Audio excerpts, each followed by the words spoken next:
Good morning to you. Good morning to you. Good morning, folks. It's time for some coffee.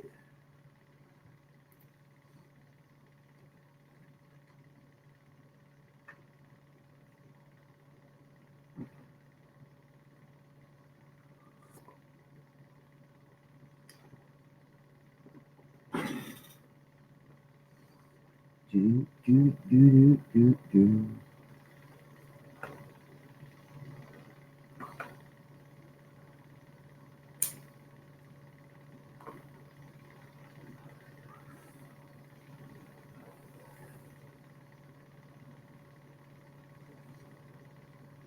Do, do, do, do, do, do. Well, maybe I'm just going to sit and sing to myself this morning.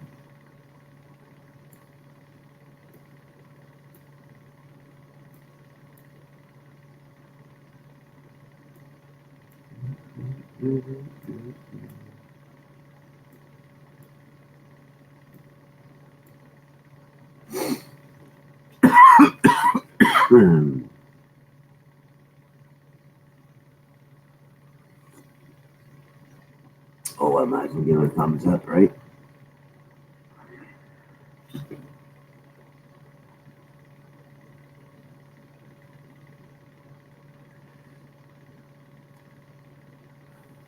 Good morning to you. Morning coffee.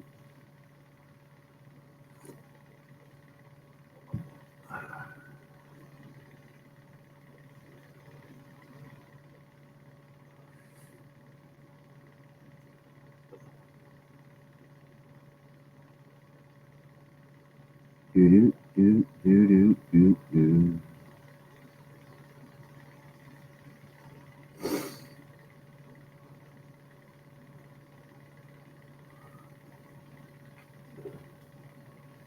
Is anybody out there? Do, do. I don't think so. Somebody liked it, but that's about it.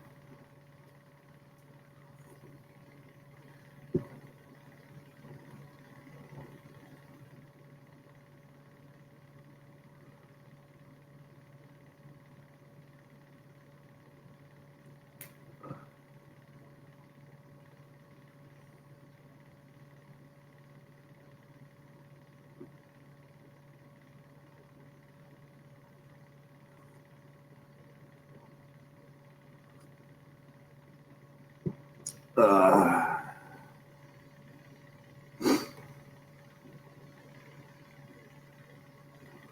is anybody going to say it's raining out today? I'm actually happy for that. Hopefully it'll keep it a little cooler. Been hot here, I say.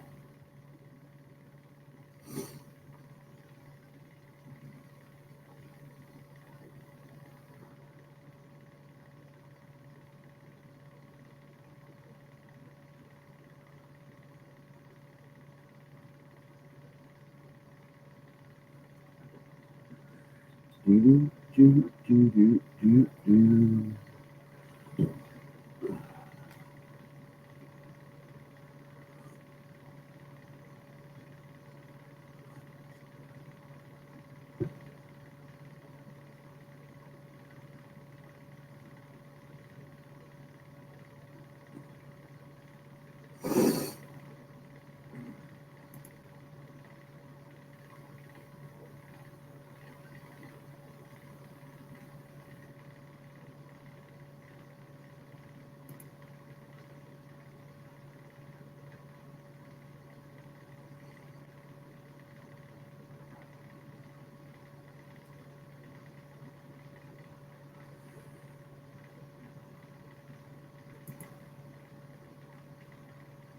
Do, do, do, do, do.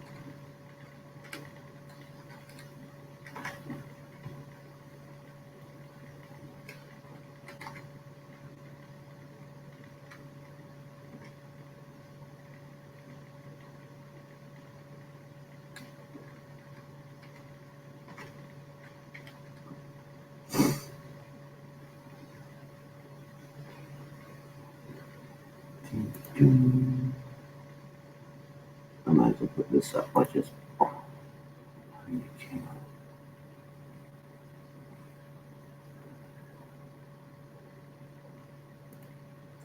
me do that. What I ought to do is this. This. Right there. We can make it. Bam!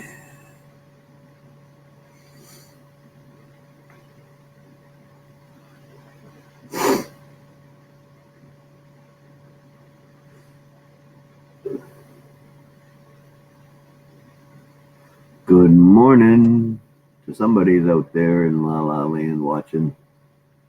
Who is it? Who is it? Good morning, Eileen. How are you doing this rainy morning in Maine? It is, anyways.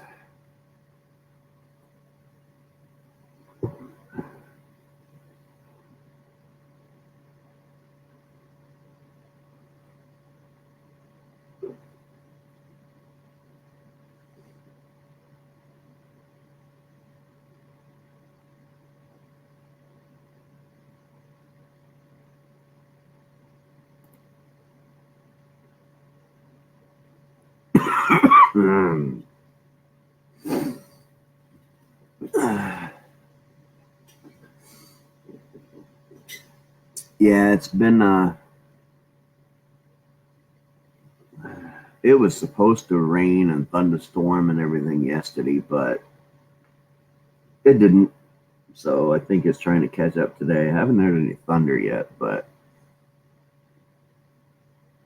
it's rainy, which I don't mind today because I kind of do and I kind of don't.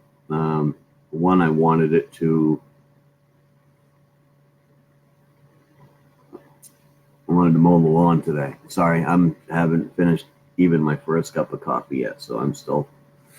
I wanted to mow the lawn today, but it's raining. But that's the only reason why I'm disappointed that it's raining today. I can mow the lawn tomorrow. Not a big deal.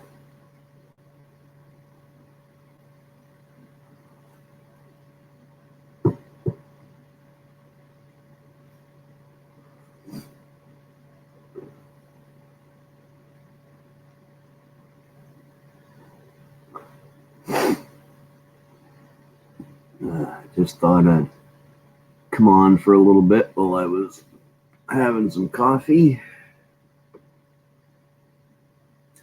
Good morning, Lotar.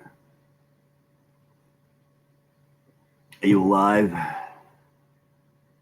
I'm not alive yet.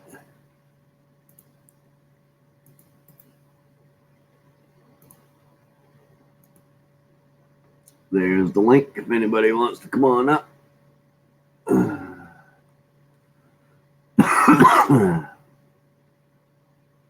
Oh, actually got to hit send first. See? Not awake yet. Not awake yet.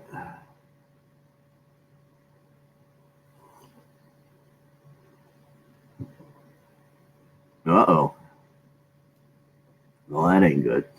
Well, my grass is getting a little high. Last week, it was hot. Hot. And I'm not out going outside and mow the lawn in 90-degree weather. Just ain't going to happen. Anything in the 80s is okay. But other than that, no. Good morning, Lothar. No, I haven't had my coffee yet either. So No. I just woke up myself. So I slept in this morning. I went to bed fairly early last night. And I fell asleep at 9:30. Woke up at around 11:30. Got up and stayed up till probably 3 o'clock in the morning. And then missed a whole bunch of people. Oh well, what can you do? That's life. I just got your notification just as you said hi, Lothar. So oh, really? Yeah, you went on 7 minutes ago. Yeah, He ain't been on all that long, so. Yeah. But well, I went to bed early for me. I went to bed before midnight. Oh, okay. I think it was 11:30. I went to bed. I don't know, somewhere around there. Eileen's up and about this morning out there in the chat. Now I got this. I'm in a corundum. There's this guy. He's selling a train, right? Like a train set, Yep. for $75 Canadian. Uh, the train set's worth 10 grand. Well, how is that a conundrum? Uh, I've been texting the guy for like the last 5 days already, trying to buy this train set, and it's just like when I need to make, I know I can sell that again for that Uh-huh. price. It's like, is that a fake ad or something? Like it's Facebook ad, right? So, Oh, so yeah, there's but a good chance yeah, it's not even real. so that's what really ticks me off is like, okay, they're not gonna make money off of. I know who I can sell it to. It's a 3 track. You remember the old 3 track? No, but okay. Yeah. So, like I said, strange thing, I can't get a hold of that person. Yeah, Eileen, I think us YouTubers were late rises because we end up staying up so late at night playing on this damn thing, and we all tend to, yeah, tend to stay up a little bit later than we normally would. Oh, yesterday I was cutting the grass in the morning, and I got so dirty from just all the dust and everything else. But it was still, wasn't really. It was still, the ground was still wet. I couldn't figure that out, but it still got really dirty. So I got a tree guy coming in. There's $1,000. Yeah, but not your $1,000. No, not my $1,000, and not me going up a ladder cutting down stuff. And I'm not climbing trees. So, um,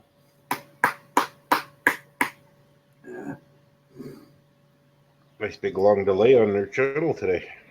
Oh Is well, there? yeah. Well, that's the only drawback that I've seen from StreamYards. So Well, the whole, anybody, yeah, on Zoom, like I downloaded Zoom, right, just to yeah, check it out. If one person has Zoom and you say well, you got like someone like enough people for like Cab 7, he's got 7,000 people. He can get Zoom paid for him to his people all the time, right? Because he gets donations all the time. Um, it's better for him because he can have, if the announcer paid for their service, the people coming on as guests don't pay. You don't have to pay, say, as long as you want. So you know what I mean? It's sort of right. free for them, so it works. But like I said, I think they might be getting rid of live streaming on YouTube. I think they want us to divert to a different channel. This is what I was told yesterday by somebody, um, who has about 300,000 people was on their channel, because he says people are going to get letters who have a lot of people. Um, so it's going to be like, what is it called? Uh, I forget that website again. Not Twitter.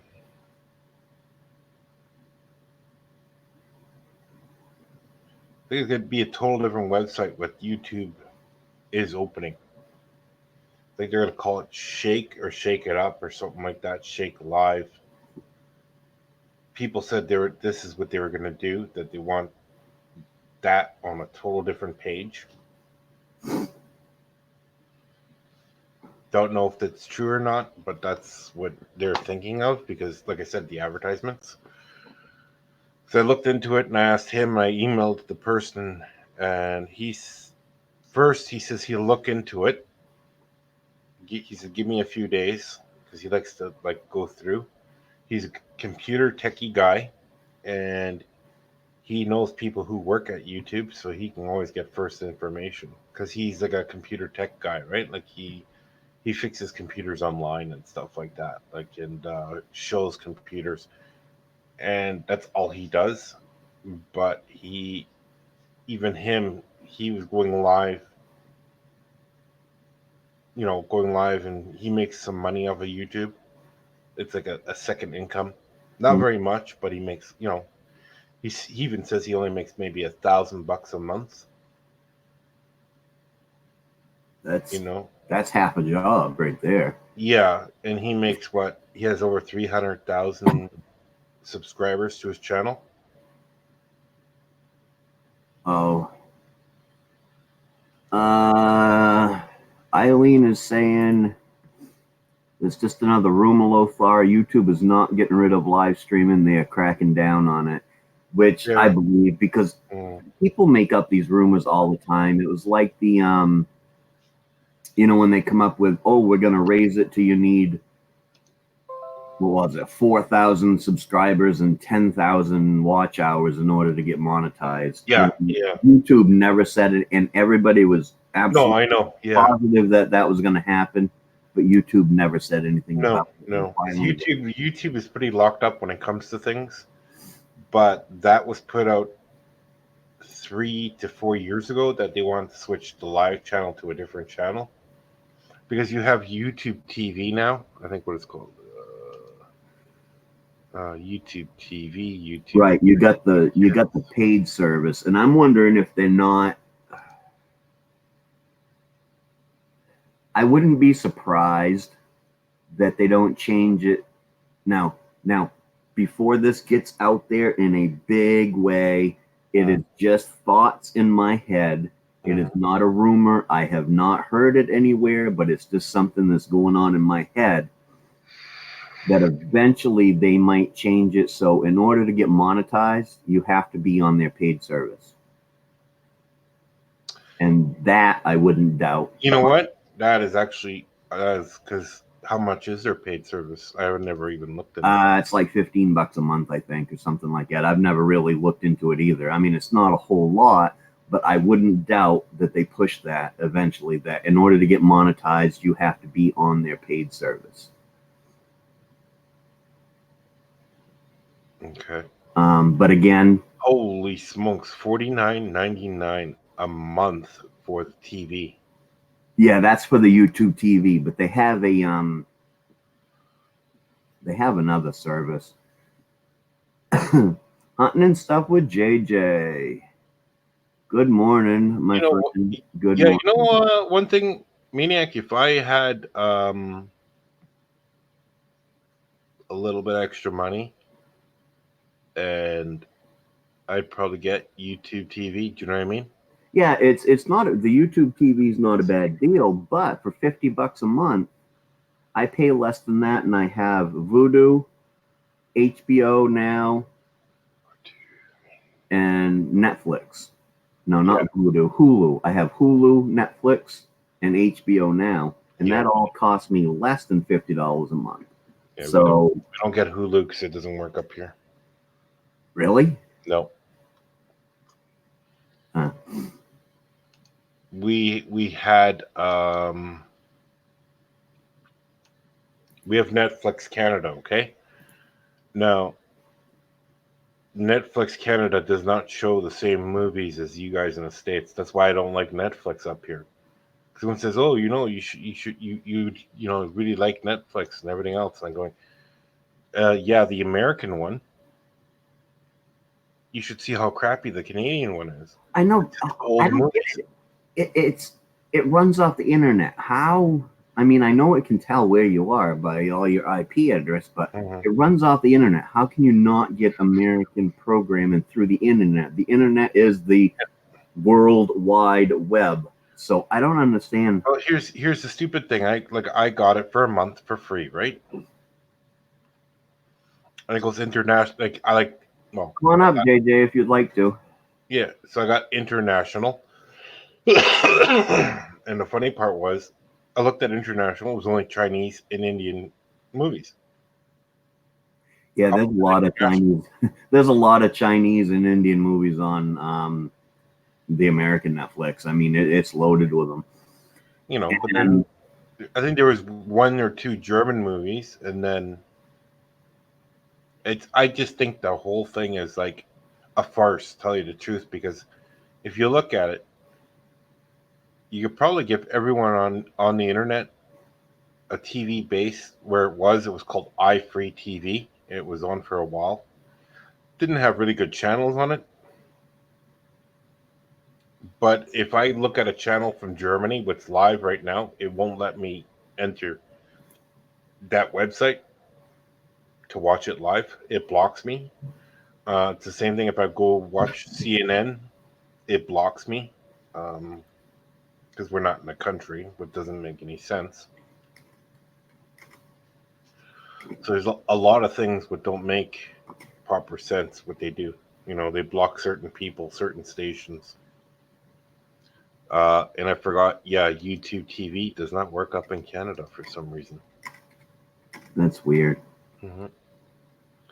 See, I wish we got certain things. We just don't get certain things.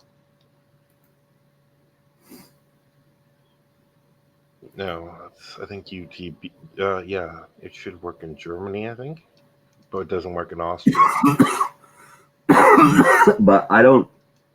JJ's saying they're going to be cracking down on live streaming. Yeah. Oh no, no, be cracking down on grow streams. Now, by grow streams, is that networking streams or the grow That's the stream? people like Pusha Studios.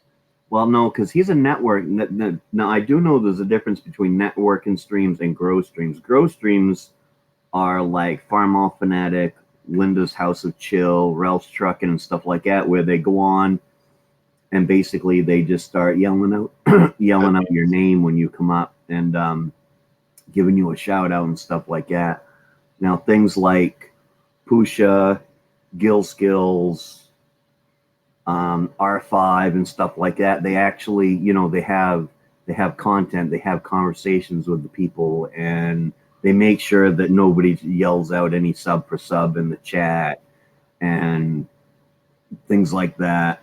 And their networking streams, and kind of like my stream that I'll be doing tonight, Okay. which you was a part of last week. Yeah. That's a networking stream, and I'm not just yelling out people's names and stuff like that. I'm actually, it's got actual content to it. So I'm hoping they're not going to crack down on those, because those are good. Those are really good streams. Pusha, Gill Skills, R5, those are really good streams. That's like I said, if that's something you like, you know what I mean? Yeah, yeah. And, you know what I mean? Guaranteed YouTube is gonna look at that and say, well, we'll study it first or something what they're doing. Do you know what I mean? We don't know what they're doing. Right. Kind of like You ever heard of Rita Sanders? She's a German lady. That's the only person I met on Pusha Studios. 9. 9. Okay. That's the only German word I She know. live chats from Germany constantly. Okay. By 2020, she would need a license to live chat in Germany. There's different rules on YouTube in different countries. So we have different rules up here also. Yep. It's like if you ever notice, a lot of the UK channels, they will show little snippets of things, like, they'll say something and all of a sudden you'll see Bart Simpson on the screen with his pants pulled down, or it'll show a little quick thing from a movie. We catch hell for doing that. Yeah. They can do it in the UK, and stuff like that. I mean, I don't know if we can do it here, but you could show snippets of other YouTubers' videos if you explain them that for educational purposes. you can show snippets of other YouTube videos if you get permission from that person to show it. Like I did that with Moose Scrapper, because him and I happened to be, I was literally making a video and scrapping something out. And back when Moose was really doing a lot of videos, I watched him religiously. I still watch all his videos, but you know, he was on, and I was literally scrapping out this thing and making a video of it. And then my wife says, "Hey, Moose just put up a new video." And so I stopped and come in to watch his video, and his video was he was scrapping the exact same freaking thing I was in the middle of scrapping. Oh, really? On his video. So I sent him an email and said, "Hey," and I explained to him what happened. And I said, "Do you mind if I use a little snippet of your video?" And he's like, "Yeah, go ahead." You know, so I got his permission. And so I just did this little, sometimes I do those funny intros, and I did this little intro of me watching his video. You know, it had me showing the TV and me sitting there watching it, and then all of a sudden it just shows me going, "Don't!" like that. Oh, okay, yeah. And then it went into my video. Well, like I said, I had a request to do a video to show my city of Winnipeg, and I'm not doing that. I'd rather not do that. Like you know, stuff to do and what you can do up here. I'm not doing all that. I'm not doing all that work. Nobody wants to see that in my town, and this is not exaggerating. Okay, Yeah. If you come into town where I live, downtown there, when you come into town, if you're going the speed limit, it takes about 30 seconds to go through the town. Yeah, I know. I've seen it through Google Earth. Oh yeah, you've seen it. It's not a big town at all. No, it's we got towns like that up here all over the place. You know, they're like that where they're don't blink. Yeah, area wise, Clinton is huge. And then I was staying. You know what I stayed up last night too? Because there's a bunch of guys from Maine. I don't know who they were. I was just listening in their live chat, and they're talking about going to Area 51. Cool. So I typed in, "Please do not do this," because I don't know what the heck they're doing. All these people are getting up in August and running to Area 51 to go in by the thousands. You're just gonna get your ass shot. Oh, well, I don't know. You get a couple thousand people all knocking on the door, and really, what are they going to do about it? Shoot. Nah, they wouldn't do that. It's America. Yeah, I know it's America, but it's too politically that it would cause. If they did something like that and they started shooting people down, then everybody would be demanding. Because right now, you know what? I believe that nobody out there wants to actually see what's in Area 51. Because if they took us of a tour of Area 51, what would the big deal be? Nobody would be like, yeah, whatever. So they got aliens, big deal. And it would be like, they have aliens there.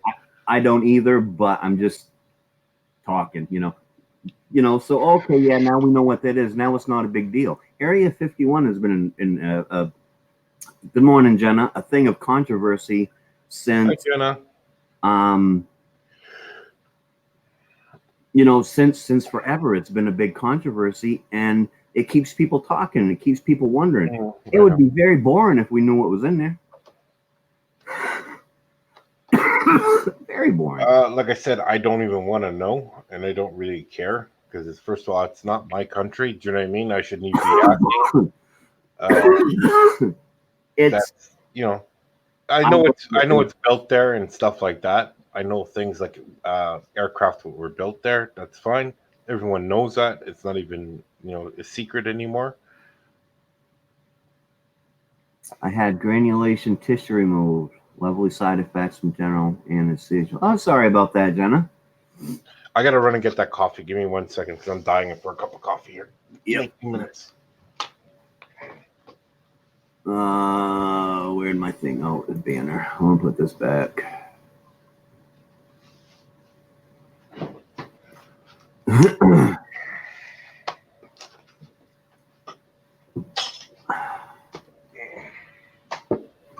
Yeah, it's not fun being knocked out, but sometimes you got to do it.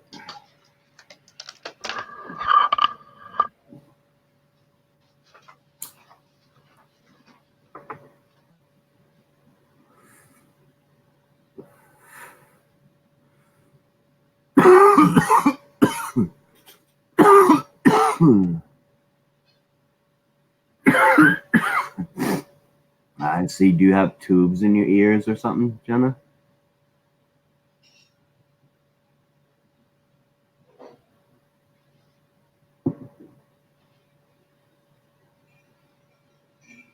I understand. I understand.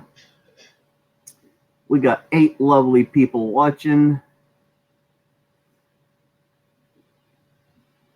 If you're enjoying yourself, hit that like button. If not, hit the thumbs down button. And say hi in the chat.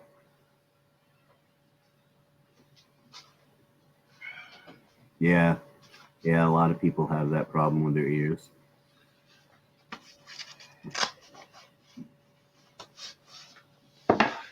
Lothar, you need to order you a Maine-iac variety mug. Oh, he can't hear me yet. I can hear you now. You need to order yourself a Maine-iac variety mug, then you can, Oh. Well, I got one of my tenants gave me about 1, 2, 3, 5 pairs of shorts and 2 pairs of pants would fit me. So, and then I just recently bought a pair of shorts. I'm kind of like ticked off. Well, it's got nothing to do with you need a Maine-iac variety coffee mug. I'm not going to show my coffee mug because I'm not drinking out of the Maine-iac variety mug this morning because... How about this? If I make a mug... It ain't got washed yet. See that? Okay. Maine-iac variety. Okay, if I make a mug, if I get a mug from you, you have to get a mug from me. No, your mugs are like $12,000.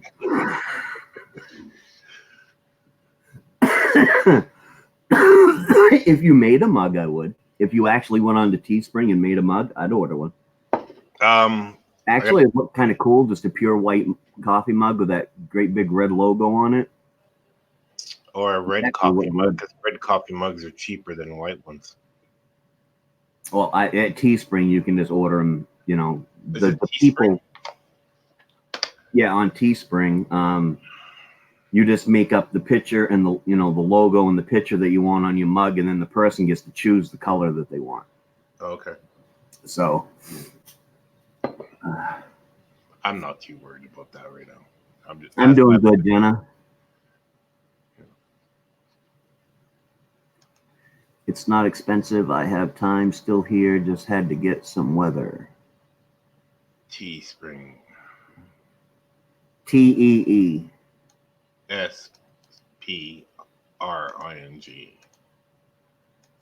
No, not T-string. Teespring. Oh, okay. Teespring. Okay, sorry. It's still too early, Maine-iac. Teespring. Yeah, I'll type it in the chat. Okay, I got it.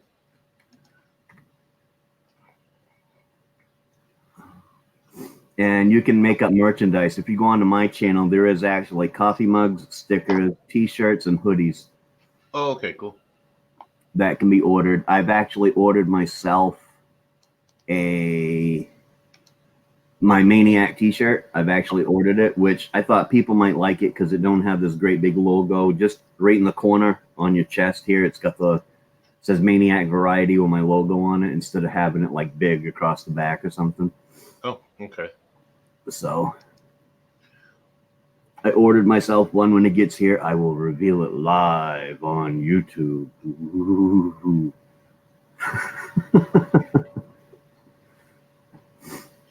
I gotta have I got to go make me another cup of coffee. Okay, I'll take care of the channel. Well, I still got another swallow, and the wife told me to make sure she was up by 11 because she has to be to work at 12:30. So wake her up, put me on pause, or put you on pause. I'll watch the channel if you shut down already. I'm gonna smoke my cigarette first. Yeah. So, like I said, they had a big discussion yesterday. You have merch, Eileen?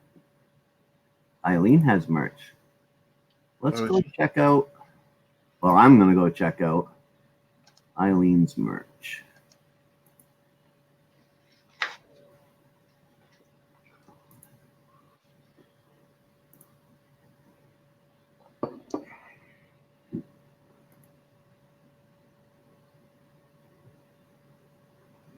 Do do do do do do. Okay, I didn't even. Okay. Oh wow, she does. Let me Hey subscribe hey to hey, Eileen. Eileen. Holy, Eileen has like a ton of merch. Let's go look at Eileen's merchandise. Oops, I made it too small. All right, let me go back over this way. She's got. That's a T-shirt. She's got T-shirts. She's got hoodies.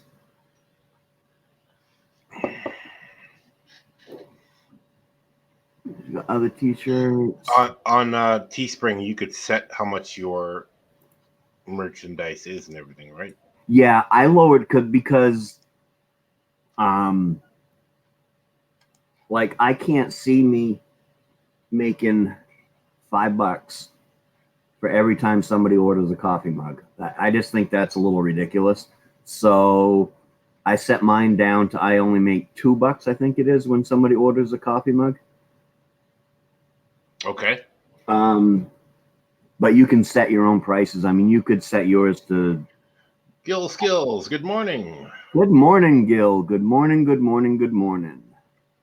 But yeah, anybody wants to go on over and check out Eileen Vayu's merch page. She's got quite a few things on there. And check it out. Yeah.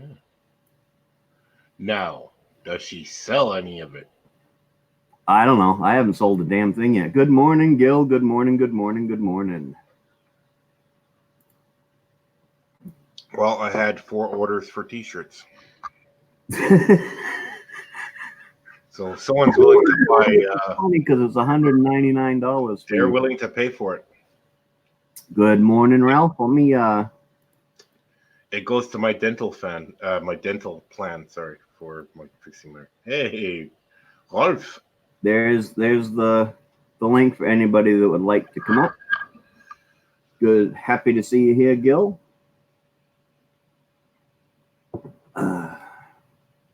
She sold some T-shirts. Okay. That's cool. The only person I've sold to so far is me. Someone offered me he'd pay $199 for a baseball bat. Because he loves my baseball bats. He thought that was a cool idea. The toilet brush, no one's going to pay for it. That toilet brush is actually the toilet brush in real price is like $3,000. Yeah. Yeah. For anybody that don't know, Lothar. Good morning, Hard Life. For anybody who don't know, Lothar has a video which I featured on my behind the channel, and it's just a parody of a logo thing, and he's just asking ridiculous prices for ridiculous items, honestly, and it is funny as all heck. So if you get a chance, you should go check out that video. It's quite fun. Ralph Morrick's in the house. Hard Life Survivor. I was wondering when he was going to show up. He has got to be one of my most dedicated watchers. So actually, and you, Lothar, the two of you are almost in every live stream I do. The two of you have shown up. I did a second parody of something like that, and it's called My Son from Sweden. It's a little bit longer, but Yeah. Yeah, I did see that one too. For Gil Skills, who's in the house now that we're on my live stream, I can show you and tell you about the video I wanted you to watch. And I'd still like you to not have, you don't have to watch the whole thing, but skip through it, or you can come visit tonight because I will be on tonight at 9, as it says on there. I've got this thing where instead of just previewing, showing people's channels and stuff, I'm actually giving them up to 15 minutes to come up on the panel with me, and I feature their channel, and we get to talk to them so that we get to know the person behind the channel. And one of the big things was like, because Bill, Nomadic Bike, I'm not into the van life or biking and stuff like that, but I think the world of Bill. He's an awesome person, and because he's such a nice guy, I go and I watch his videos and I watch his live streams and stuff like that. And that's what I'm going to try to help people to do, is to get people to know them, not just their channel, but get to know them. And that's the new format that I've come up with for one night a week only, because I am the variety guy. So for one night a week only, we want people to visit their channels because of them. So I'm doing interviews where they get 15 minutes to talk about their channel if they like. And the missus is awake, so I don't have to go up and get her. So just scream, get up. Yeah, should have never hear me. She's. Oh, did you? Yeah. Well, you know what? I would love to see you do something like that. I would love to see all of the, not grow streams, but all of the networking streams. I'd love to see him to go to that format, because I think it'd get to show a lot more people doing it. Now I know Pusha does it also, but I've noticed that with their interviews, it's all people up in the thousands, which I have no problem showing either, but I'm having mine so that anybody can come up. I don't care if they have 25 subscribers or 25 million subscribers. If they want to come up and feature their channel, they got 15 minutes to do so. It was just something I come up with, and somebody told me to try it, and I did it last week, and people liked it. So we will continue to do so. Do you have like a normal alarm, like a normal alarm clock when you get up, or do you like not set an alarm at all? If I have to work, I'll set an alarm clock, but I just use my phone. Okay, because I got one what I get up to every morning, and it annoys the crap out of everybody.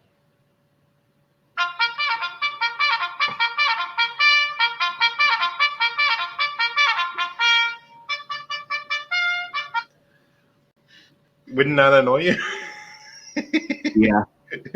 My goal was to have people that had less than 1,000 subscribers come up and tell us how they feel their experience was on YouTube so far as well. Yeah. Yeah. Yeah, do it, brother. I mean, I think with some of the networking streams, me included, if we concentrated more on the people instead of just their channel, I think you'd find that a lot more people would grow, because I get more people if I go on to a live chat. Yeah, they see my face. Do you know what I mean?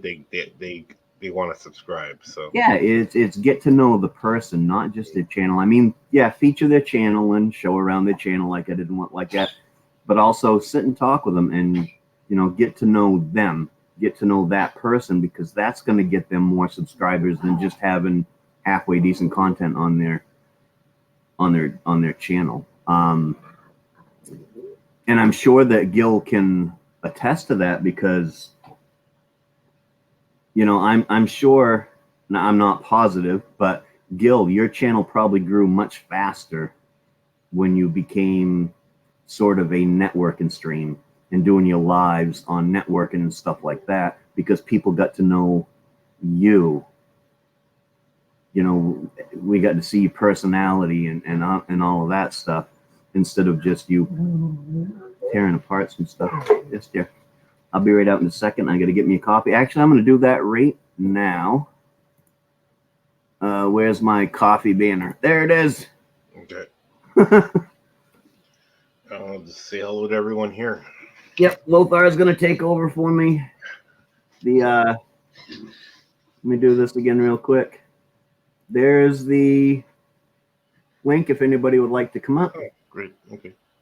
No, you can't stage a live stream, that's for sure. Okay. So we were just talking earlier before everyone joined the room. There is people going to Area 51, I think, sometime in August 20th. I think that's the date that people are trying to thousands of people are going to storm Area 51, and they're all going to get shot. I think. What do you think about that story? Anyone out there even interested in that story? No or yes? Who they were talking about yesterday. I found it really interesting that people actually want to go there, walk in the middle of the desert in the hottest time of the year. So it's probably going to be about 110, 120. So they're going to run from one point to another point. What I think is completely funny, because they're going to actually get a heat stroke going 2 miles in the desert. I know it's still a hot, weird topic. That was one of the topics I was looking at. So I was just telling them about the Area 51 thing. Oh, yeah. I got it set up. It'll brew in a minute. I gotta turn my headphones down because I'm getting my eardrums busted here. There we go. That's better. Hey, Ralph, you'd be more than welcome to come on up, Ralph, if you'd like. Oh, he's off for now. Guess he's not going to come up. No, he's got to go. All right, yes. Yeah, I'll be on at 9 o'clock p.m. Eastern Standard Time tonight, Ralph, which is, I don't know what time it is your time, 3 a.m. or something like that. But Netherlands. Mrs. Maine-iac in the background. Yeah, I heard her. She's getting ready to head off to work. Yeah, I watched your barbecue video there on making lobster in beer. Lobster and beer. Yeah, you've never heard of that? No, I didn't know you could do that. Yeah, because yeah, you can steam clams in it too. But yeah, you just put a little bit of beer in the bottom of the pot, and when it heats up, all that foams right up, and it basically just steams the lobster, and you don't get a beer taste or anything in it. So. Oh, okay, cool. No, I liked it. I was like, okay, maybe if I get lobster one day, I'll try it that way. Yeah, you want to get a beer that one I used didn't really. It was the first time I ever grabbed it. I don't drink beer, so I don't know the difference. But I used that one, and it didn't seem to have the foaminess that a cheap old Budweiser does.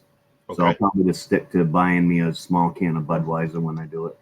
Well, Budweiser is actually Czech Pilsner, so that's Budweiser used to be called Czech Bar, actually in Czech Republic. So it's actually a Czech beer. Was brought over from Czech Republic, and it used to be called Budweiser Czech Bar.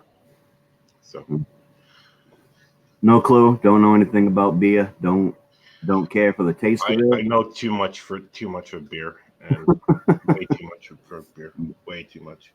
I just don't drink anymore because I just don't drink. I just don't like drinking anymore. So yeah, that's like I don't know the difference between what is it, an IPA, an ale, a beer, a lager. I don't know the difference with any of them. They're just it's pretty much the way the bubbles and the alcohol content and the taste and what it's made out of. Pilsners are pretty easy to know. It's all grain, but a Pilsner is pretty much a clean white beer. It's light tasting. That's all that is. So you've seen light, Bud Light, and like was Miller Light. You see all these; those are pilsners. They just call them light tasting. That's all that is. And Well, I figured it was light because it was like in calories or something. No. Yeah, I don't know. I gotta go grab that cup of coffee now. Ugh.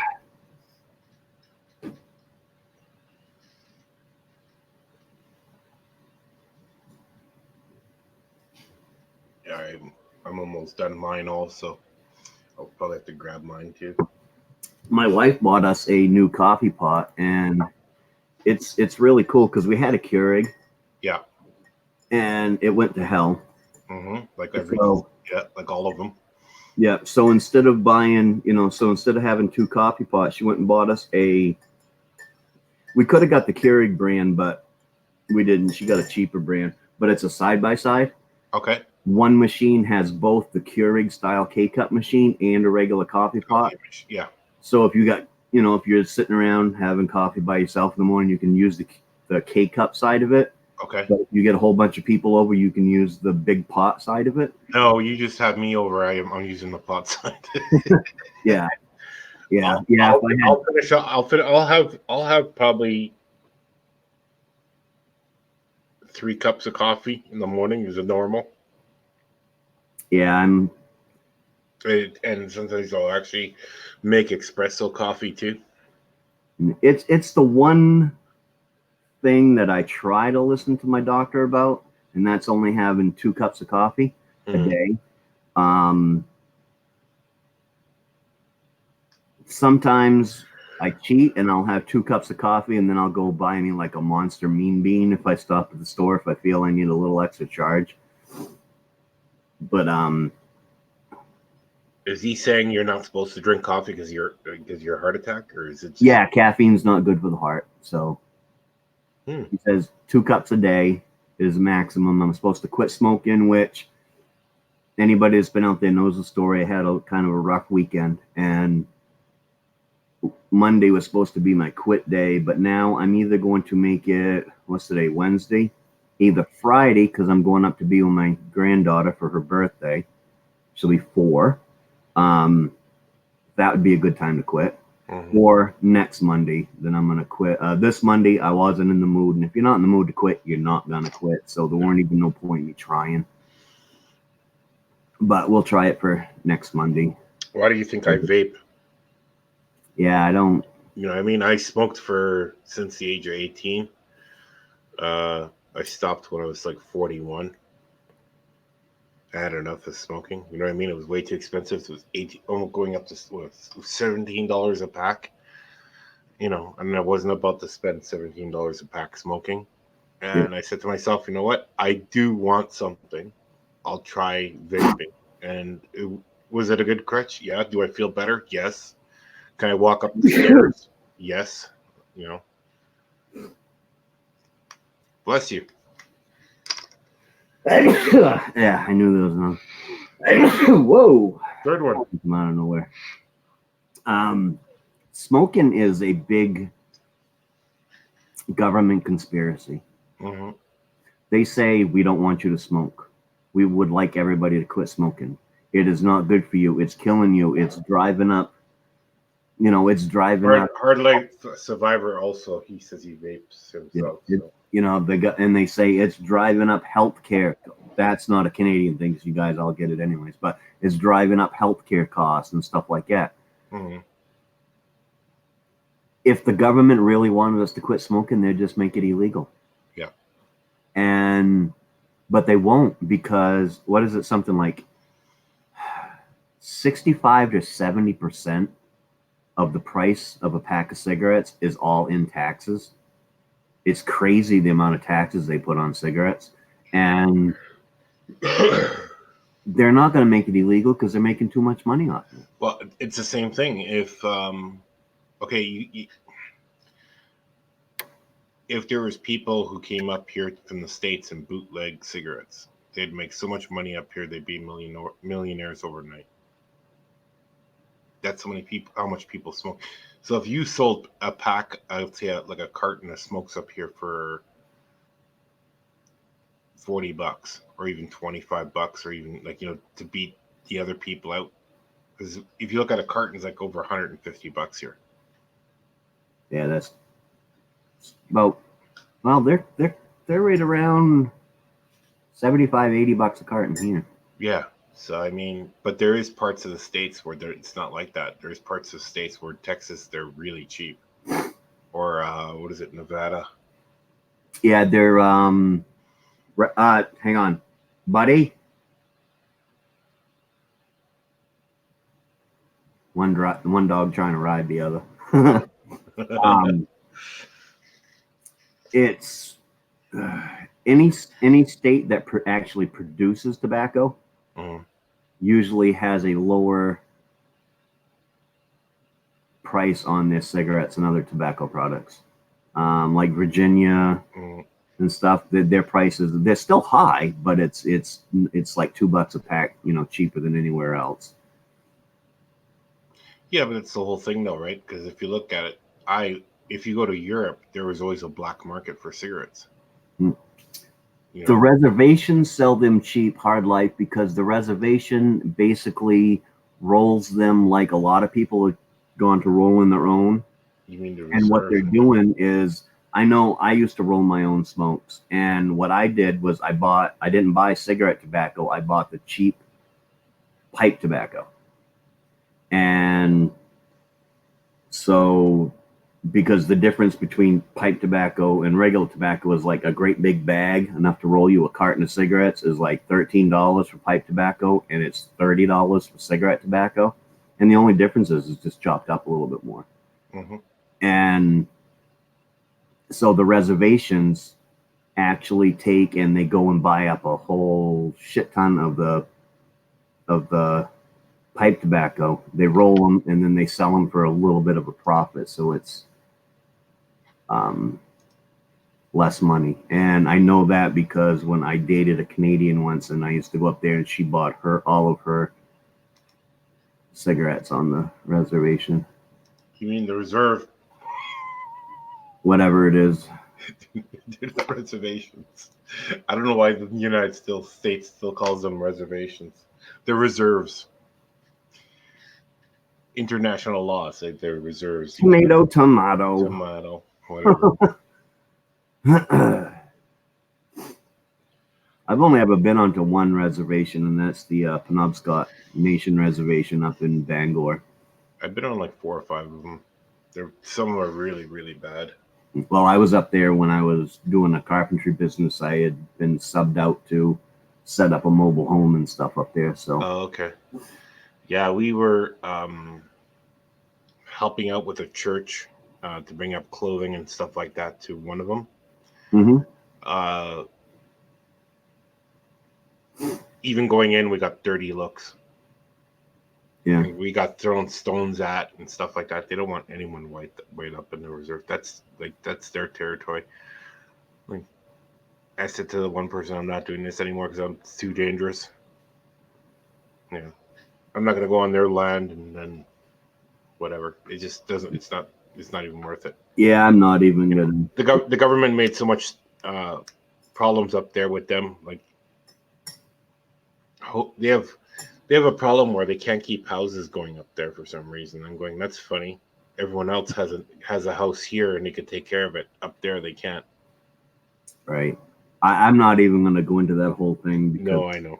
The whole taxes thing, and we took their land thing, and no, I'm not even a taxes thing. You know what?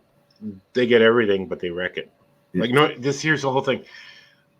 They get their education paid for up here, their dental, their health care, their medication, their taxis, going back and forth to the doctor's office or hospital, their trips, plane trips. If they're in a fly-in, we have to pay for it all, and they don't use it.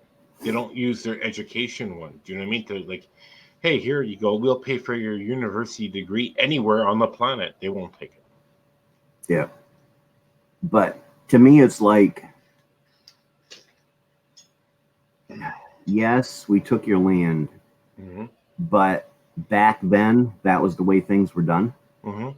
That's not our fault. Get over it. Yeah, this is not our fault. That's the way it And we're was. not leaving. Right.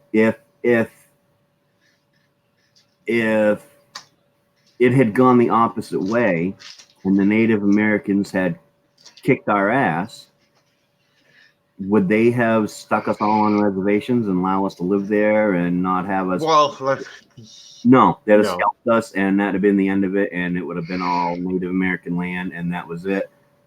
But like I said, So, it's not. It's not. I don't go. I don't go from just all native. There's different tribes, right? right. You know what I But mean? There's different tribes. still, they would have. They wouldn't have given us the courtesy of No, leaving us alive, no. and that's the way things were done way back then. So, get over Especially it. the Dakota people in I mean, North look at it Dakota. now. Look at it now.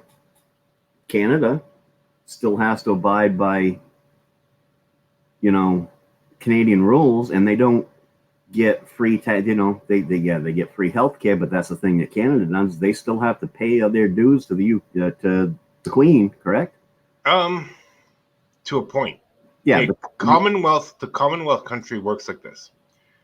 Uh, we have a main leader. That would be Queen Elizabeth right now. She's a stand-in queen.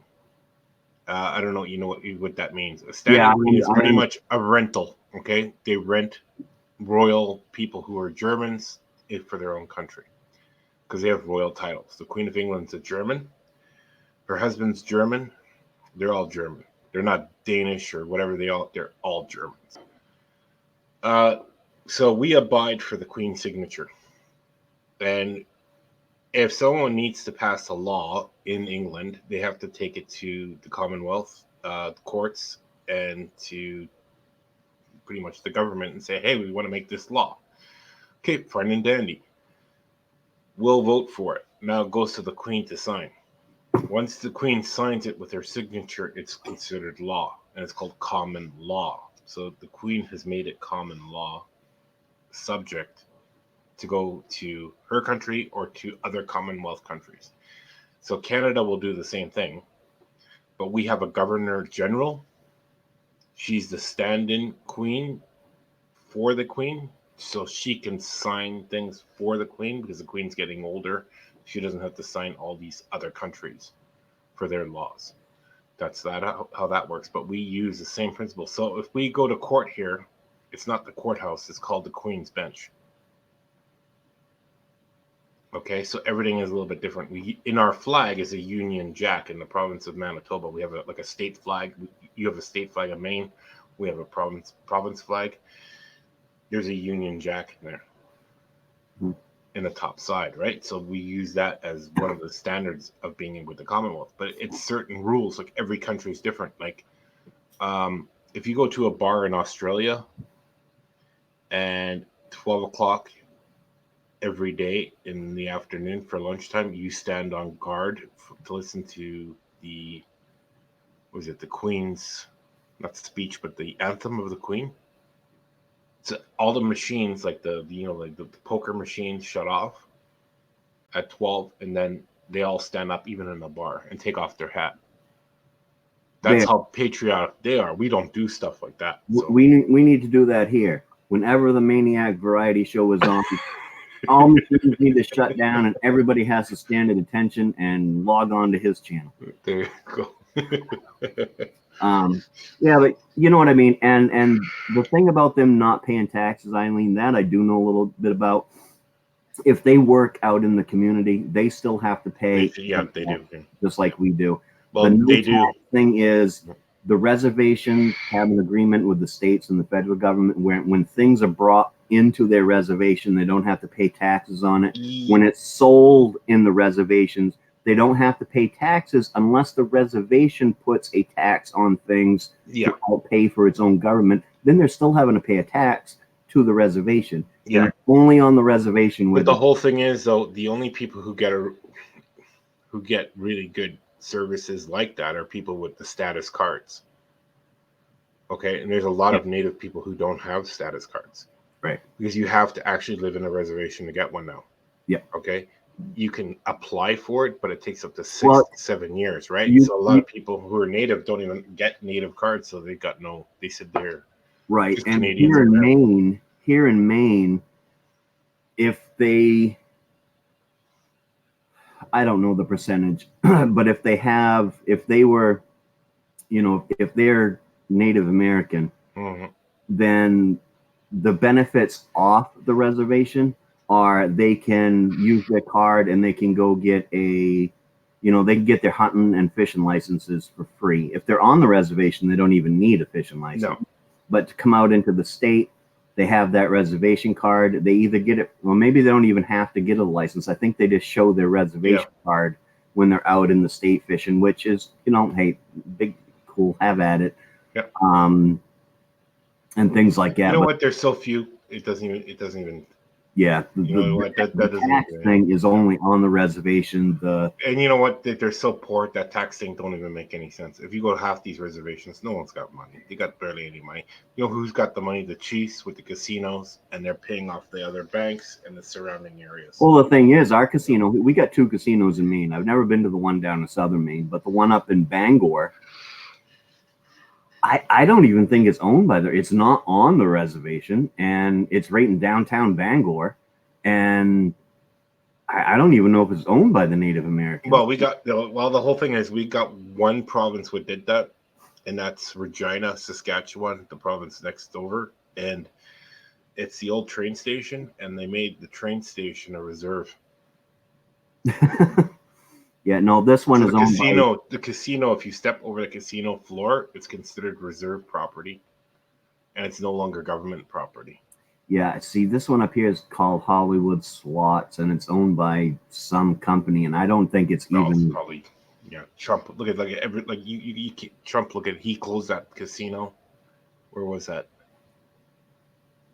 Long Island was where I can't remember where they had the casinos on the East Coast. On the East Coast, we got Atlantic City, which is that, and you can see how bad that went down. After 2008, there was no one playing gambling anymore. No one had money. Well, the thing about Atlantic City, New Jersey, is I've been to Atlantic City, and you got all these casinos, and they're casino / hotels. Mm-hmm. Yeah, Foxwoods. That's another one.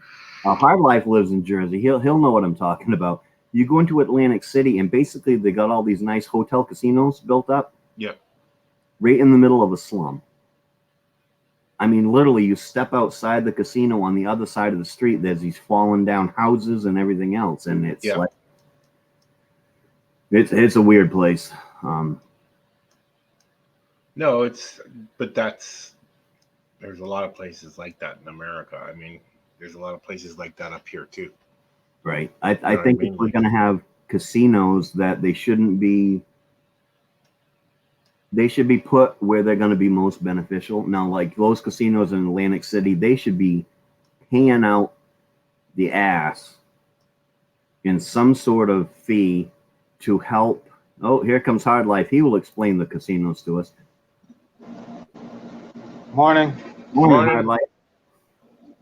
But I think they should be paying out the ass to help renovate the area. And it's impossible to get to a casino. When we went to go see what was that comedian, George Carlin's, I think his name. We went down there to see him. It was his last show. He passed away a few months later. Okay. We had a park. We couldn't even use a lot of the casinos themselves don't have their own parking lot. So you got to park like about a block to 2 blocks away is where we ended up parking. Soon as you come out, gangbangers and prostitutes. Mm-hmm. Up until you get to the entrance of the casino, and then you're good. But once you're coming out of a show or gambling or whatnot at 1 or 2 in the morning to walk back 2 blocks and have to go through all that again. Them knowing that you just came out of the casino. So chances are of getting robbed are pretty good. It's No, I'm not it a makes- casino player, No. but I would rather go to Fox. If I was gonna go to something like that, I would rather go to Foxwood. Or depending on where you live in Jersey, they have a lot of buses that do a whole take people to the casino and back.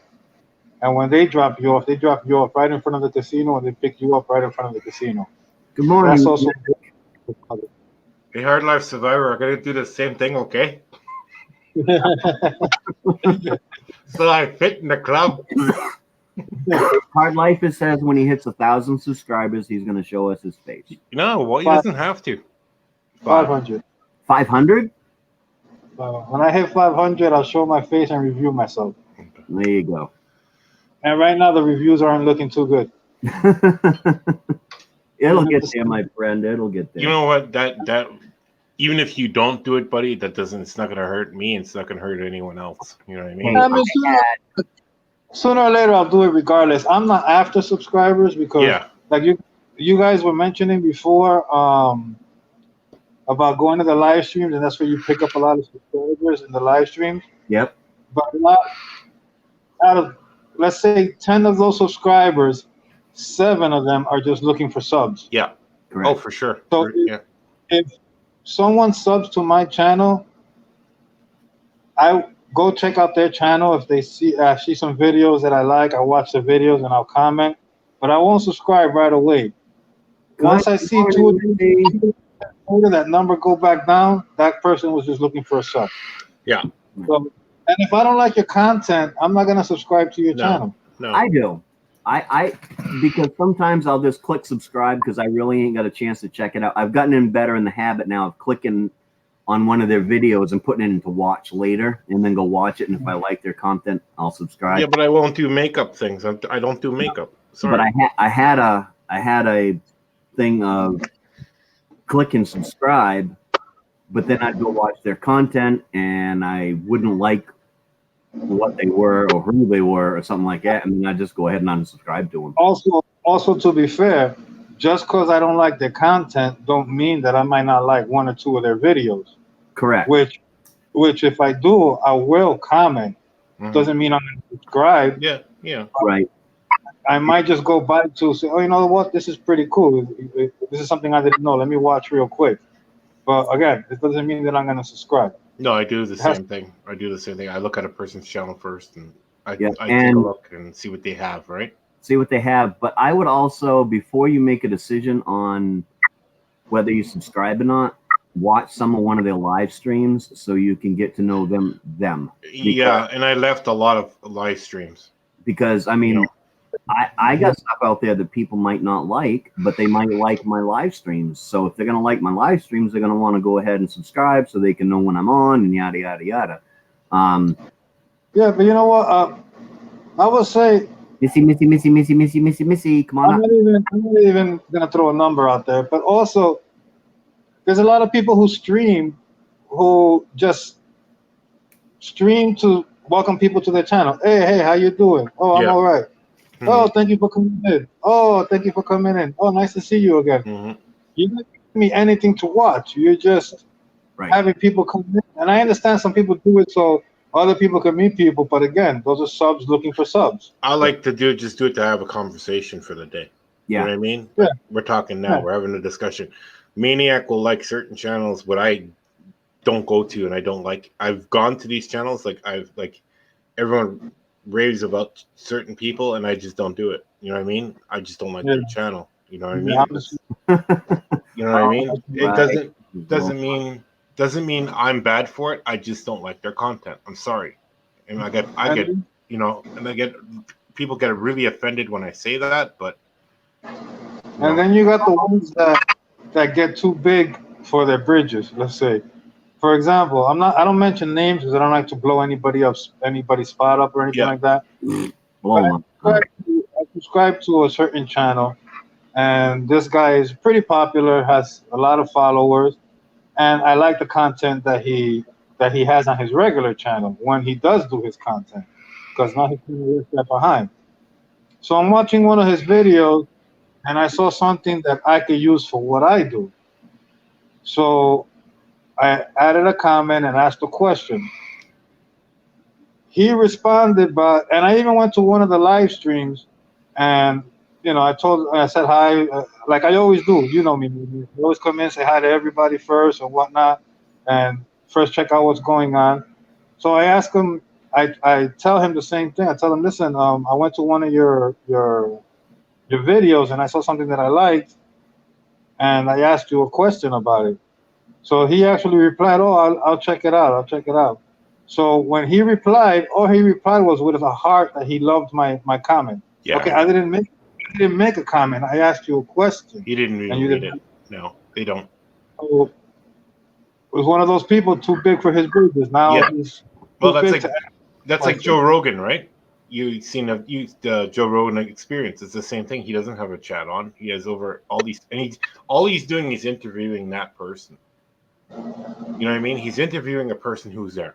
It's a great show. It's a really good show. When Joey Coco Diaz is on there, it's just the best show ever. You know what I mean?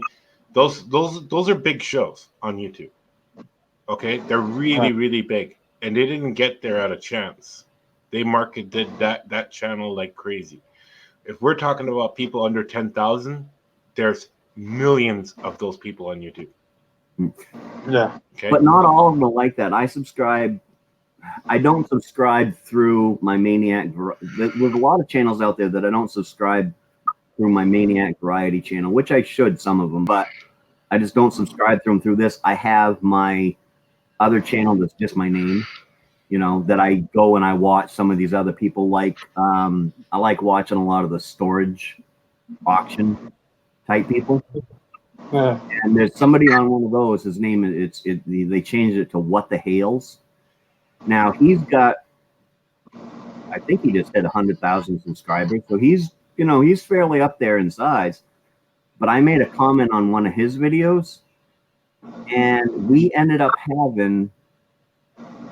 It took several days, but a conversation in the chat. It was a big, in-depth conversation in chat on his channel. Even though he's a really big channel, what we were talking about was interesting enough to him so that he commented, and we actually kept going back and forth on that chat for days. I understand that some there's a lot of people out there that have 2,000, 2,500 subscribers, and it's hard to comment and answer everybody who leaves a comment on one of your videos. Correct. Like I don't have a lot of subs. I'm not looking to be a YouTube sensation. Like I say, I want people, if they like my videos, watch my videos. If they learn something, if they like, I have my son in UFC. I post up his videos. If they like to watch that, go ahead. You don't have to subscribe. If you want to come by every now and then and check a video, I'm fine with that. I prefer they watch my videos. That's why I make them. Now, keep note, I just started making videos, so they might be a little bit boring, but give me time. Yeah. But so I understand that you got so many subscribers that you can't get to all of them. I try to answer everybody who leave comments on my videos. I try to. If not soon, I do it sooner or later, but I do. Now, but if you get in contact with me on a live chat and you tell me, "Oh, listen, Hard Life, I left you a question on one of your videos." That's me. Sorry, dude. I've never seen myself in a cowboy hat with a goatee before. Yeah, I know what you're saying. Specifically, if you ask them a question, then they acknowledge that you asked. They tell you, okay, I'm gonna go read your question and I'll answer you. And you leave a comment. And you just leave someone like your comment. That's just mean that you're going through all your videos, and whoever left a comment, just pressing a button next, pressing a button next, pressing a button next. So now when you get behind camera and you're acting like, yeah, leave me comments because I'll answer you back, you're not being who you say you are. No, you're not. Then don't say that then. You know what I mean? Don't say that. Once you're not who you are, move on. Yeah. And I try to answer a lot of comments back for people because a lot of people do ask me a lot of questions, and some people actually send me emails. So I'll have an email discussion with them. You know what I mean? And it's like a person will ask me, like I made this war video and they thought it was really cool, and they asked me how to do it, and I actually talked to them on Google Hangouts through the phone, how to use Flitora, like one of my things, whatever. And I said, watch these videos to learn how to do it because I'm not a professional at it. You know what I mean? It's just something I did. And the guy says that's an amazing help because no one actually helped him with certain things. And then I helped him with his computer too because he had problems with his computer. And then they become a loyal sub. Yeah, yeah. Like I have subs I have like 150 something subs. Yeah. I know out of all those subs who are my true original subs and who are good followers. Yeah. Because those are the ones that you always constantly see commenting, whether it's a quick just pass by to say hi, or they gave a thumbs up on somebody else's comment because that's what they were thinking of saying. You know, I know who they are. So I'm subscribed to them also because they're loyal to me and I like their content. Yeah. So that's, you know, 158 subs right at the moment, Hard Life. And just the other day it was at 167, and that's because I entered a live stream because there was someone there that I knew, and I figured, you know what, let me check out because we kind of had the same things in common. So let me check out the live stream. And that's people who popped in. I didn't sub to them. 3 days later, they unsubbed. Yeah. And then you know what the things I don't sub to are those, you know, like who steal all the other videos, like car crashes and stuff like that. I don't sub to people like that because it's all stolen. That's all content stolen from other channels, right? And they're all from Russia. And they got like there's this one that's got 2 million subs, and all it does car cam videos. Right. You know what I mean? And how the hell is he getting that material? He's not buying it from the people. No. He's stealing it, right? But if you look in the description, does he give a shout out to those that at least say, hey, nothing. See, nothing. Now if I was going to use a bunch of videos, I would do that. In my description, it would say thank you to, and it would give all the people I got the videos from in their websites. Yeah, but a lot of people feel they don't have to do that because I you think can imagine like the instant justice videos, instant like. Yeah, but you know what? You can be critiqued on YouTube too. Like there was a guy who was an ex-gang member on YouTube, and he got scared to even show his face on YouTube. He became a good Christian and everything like that, and all of a sudden he got like so much harassment from other people. You know, if you're a ganger, you're always a ganger. Do you know what I mean? We had a guy like that here too. People no, get, if you're not, yeah. I'm not. I used to be a gangster, and it took me some time to get away from it. Yeah. Even after it took like 5 years to me able to be walking without watching my back. Yeah. Not true. Once you're a gangster, I'm watching Missy. Yeah, well, I had to change up the color a little bit. The other one's my work bandana, and I left it in my work truck. Oh, okay. Well, I was kind of a ganger, if you call it, not gangster, but just I don't know. I got caught with marijuana. That's nothing. That's like getting caught with an open beer container. You know what I mean? I know. But I still served 9 months in house arrest. So. Yeah, no, I was the type of guy that if you were on the same side of the street as me and you saw me walking up, you would cross the street. Okay. That's how I was involved. I'd be the crazy nut to go, hey, what's up? And you know what? And as a gangster, you will get respect for that. Yeah, and I always did that. My sister lives in the shittiest, crappiest neighborhood in Winnipeg, and I get because you're showing heart. Yeah, you're showing that you have heart. And I go, hey, what's up? And it's like, no problem. Like, just walk by. Like, no problem at all. And if someone else comes by, it's like, what are you doing in this area? Like, they'll start going off at these people, right? And it's just, I'm like that. You know, there's a channel that I actually watch. I'm not subscribed to them, but I actually watch. It's called, and I'm not promoting channel. I don't like to promote people's channel. It's called Active Self-Defense. Okay. This guy will show you videos of, let's say, some type of armed robbery. Yeah. And then he'll break the video down on how to protect yourself. on what to Yeah. look Oh, for. I seen him. Yeah, I seen him. Yeah, I'm subscribed I to him. look. I haven't. I don't know why I haven't subscribed, but I'm always on his channel and I always watch his channel. And the reason I do it is because my fiance is a cop, Oh, okay. so I have I always give her. It's kind of one of those. I know the streets and in a different way than she knows the Yeah, streets. you're more street smart. Exactly. So, I like grew when up you're that way. walking, I'm street. exactly. I'm street Like smart. I don't need a GPS at all. you're about to turn the corner. Some people, when they turn a corner, they just turn a corner. Yeah. When you turn a corner, you should always turn that corner wide. Never close to the corner. Always come out wide to turn the corner. Yeah. And that's because that's called a transitional space. Yeah. If somebody's around that corner waiting for a victim and you just turn that corner real close to it, guess what? You're the victim. Yeah. If you're turning that corner wide, you already got kind of a view of what's around the corner before you turn that corner. Mm-hmm. And those are things when you're in the wrong hood, in the wrong neighborhood, that you have to look for. Yeah. I live around here. You turn a corner, the only thing on the corner is a tree, so they can't hide behind it. Yeah, but that's where you are. I grew up in Berlin. In Berlin, you don't go into certain areas wearing certain colors. Yeah, Like over here too. in Berlin, see where I grew up, we're the skulls. So if you wear a skull T-shirt or a skull bandana with skulls on it, like the pirate one or anything like that, that's our Right. area. Everyone knows where you're from.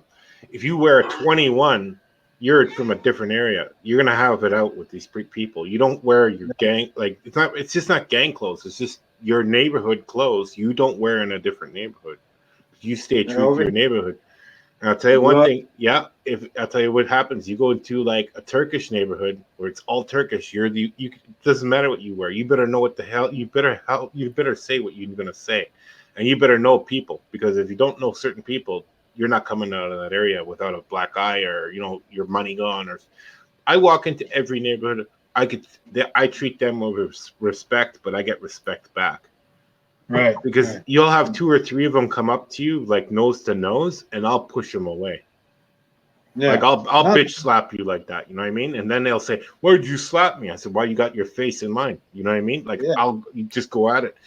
The worst thing is they want you to like break down and do stuff like that. Once you fight back, they don't like it. They say, "Hey, I respect this guy. He you know what? Yeah. I'm tough, but this guy, he's tough too." It's not where. Yeah, they're looking for the easy prey. Yeah. Basically. Yep. The easy. They're not looking for somebody who's gonna stand back. Yeah. Now, half of these guys are idiots though, because they're trying to make their money, obviously illegally selling drugs. When I was in the streets, I didn't believe in joining a gang. I had my own crew. Yeah. I didn't believe in joining a gang because I'm not gonna go do what I gotta do and pay you a percentage of what I just did. Yep. I didn't believe in that. Yep. So that's why I never joined Bloods, Crips, nothing like that. I always ran with my own crew. But my thing is that they got the hardcore guys who are smart, who you can go into the wrong neighborhood walking by and they won't mess with you. They will leave you alone. Why? Yeah. They don't want attention being brought back to their block. No, I know. No. What's gonna happen with their business when you got cops going around the corner every single 5 minutes? Yeah. You know what I mean? Those are the ones that you see out there starting trouble with people passing by. Those are the knuckleheads. Those are the soldiers. Yeah, it's just like the guy who's in jail every single time. Oh, he's in jail again. Oh, I wonder why. Yeah. Oh, he's in jail again. I wonder why. Because he has no brains and he can't think. Exactly. He doesn't know how to do the routine. It's like this. Guy just got out of jail, right? What are you supposed to do? First of all, you're on probation if you come out of jail. First, that's one. You get a job. I don't care what it is. You do it out for a year. You know what? Clear off the bad juju and the bad stuff around you first before you go and do stuff again. These guys out of jail, they're in trouble in 5 minutes. Yeah. Yeah. Like you're a peanut. Like what the hell's going on? Like what are you, that dumb? Like, It's like, yeah, a perfect example is when I was a kid. All right, over here in New York is Washington Square Park. Is the Village. It's one of the okay. most famous parks in New York. It's a tourist attraction or whatnot. So every year they used to have the pot festival there, the Okay. weed festival. Yeah. One day out of the year, New York City would let everybody smoke in that park. You had to be in the park only. Okay. You were allowed to smoke. The cops could be next to you. You could smoke, pass it to somebody else, and so on and so forth. Yeah. They did that because of this guy who was at that time trying to legalize marijuana, and they used to call him the Pope of Pot. Okay. So he got arrested for obviously for dealing weed. The day that he came out of prison, his boy went to pick him up with weed, and they started selling right in front of the prison and got locked up, and they put him right back in. No, it's stupid. It's just, Doesn't make any sense. no, it's just stupid. It's No, like you know yeah. what's stupid is I originally come from a town that has less than 1,000 people in it. Okay, and back when I was in my early 20s, my brother started this thing. It wasn't a gang. It was called Troy Boys United. It was basically him and a couple friends, and then they included me in it. And it was just basically what they called themselves. It wasn't a gang. They didn't go out fighting. It was just called Troy Boys United. It was just a group of my brother's friends. No big A deal. crew, hangout buddy. Yeah, it was just some guys that, they all hung out together at each other's houses. Nobody was ever in trouble or, it wasn't a gang. It was something my brother made, and it was funny. Well, one of them got in trouble once. And it was funny because it was put in the newspaper as a known member of the TBU, Troy Boys United gang. Anybody? It was something my brother started that was just funny, That's what they label you real quick.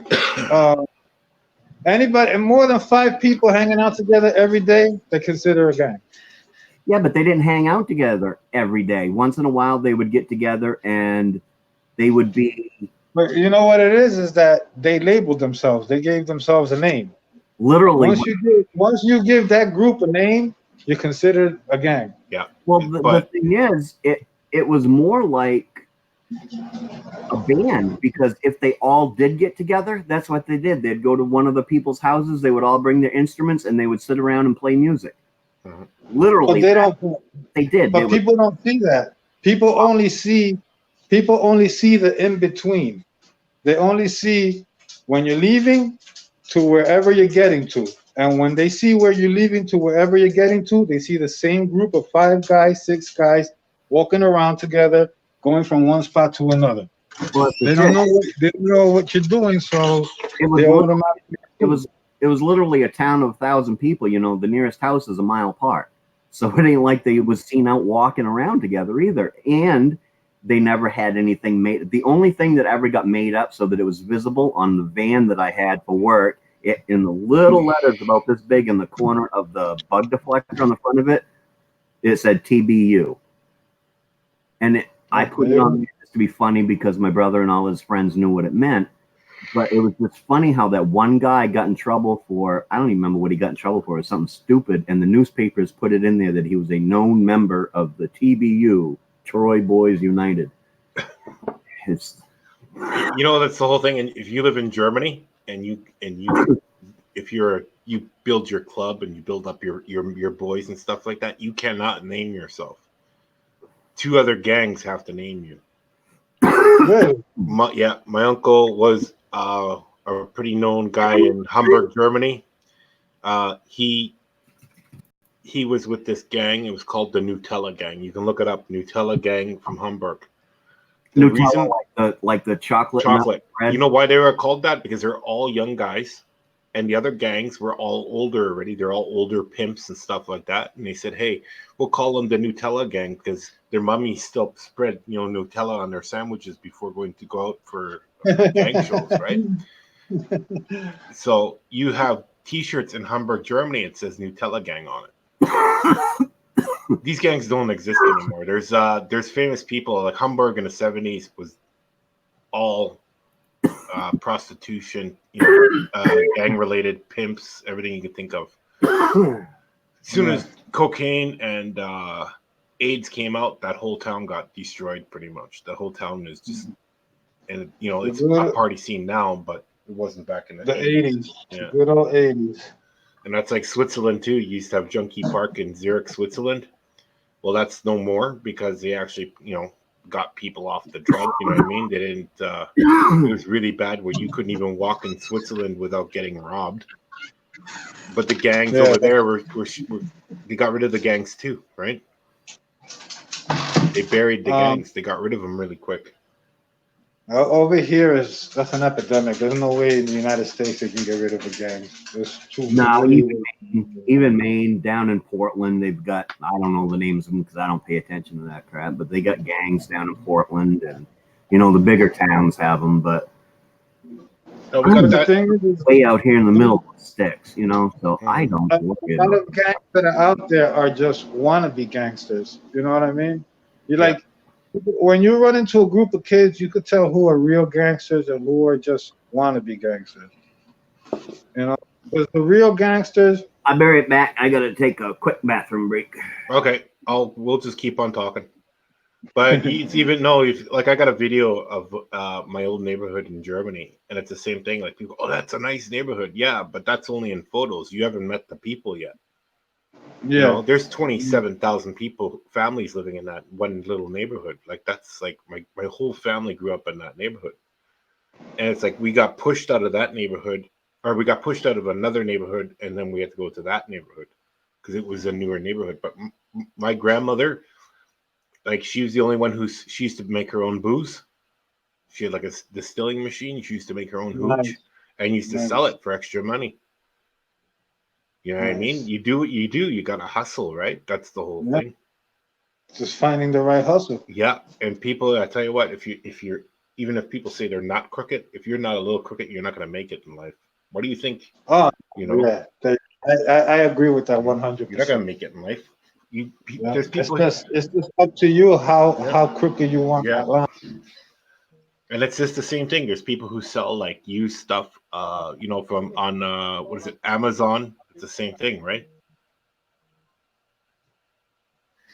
Oh, your mic was going there. Hello? Yeah. Test your mic out. I think we're losing you there for a second. Oh, there we go. Oh, we lost him. Yeah.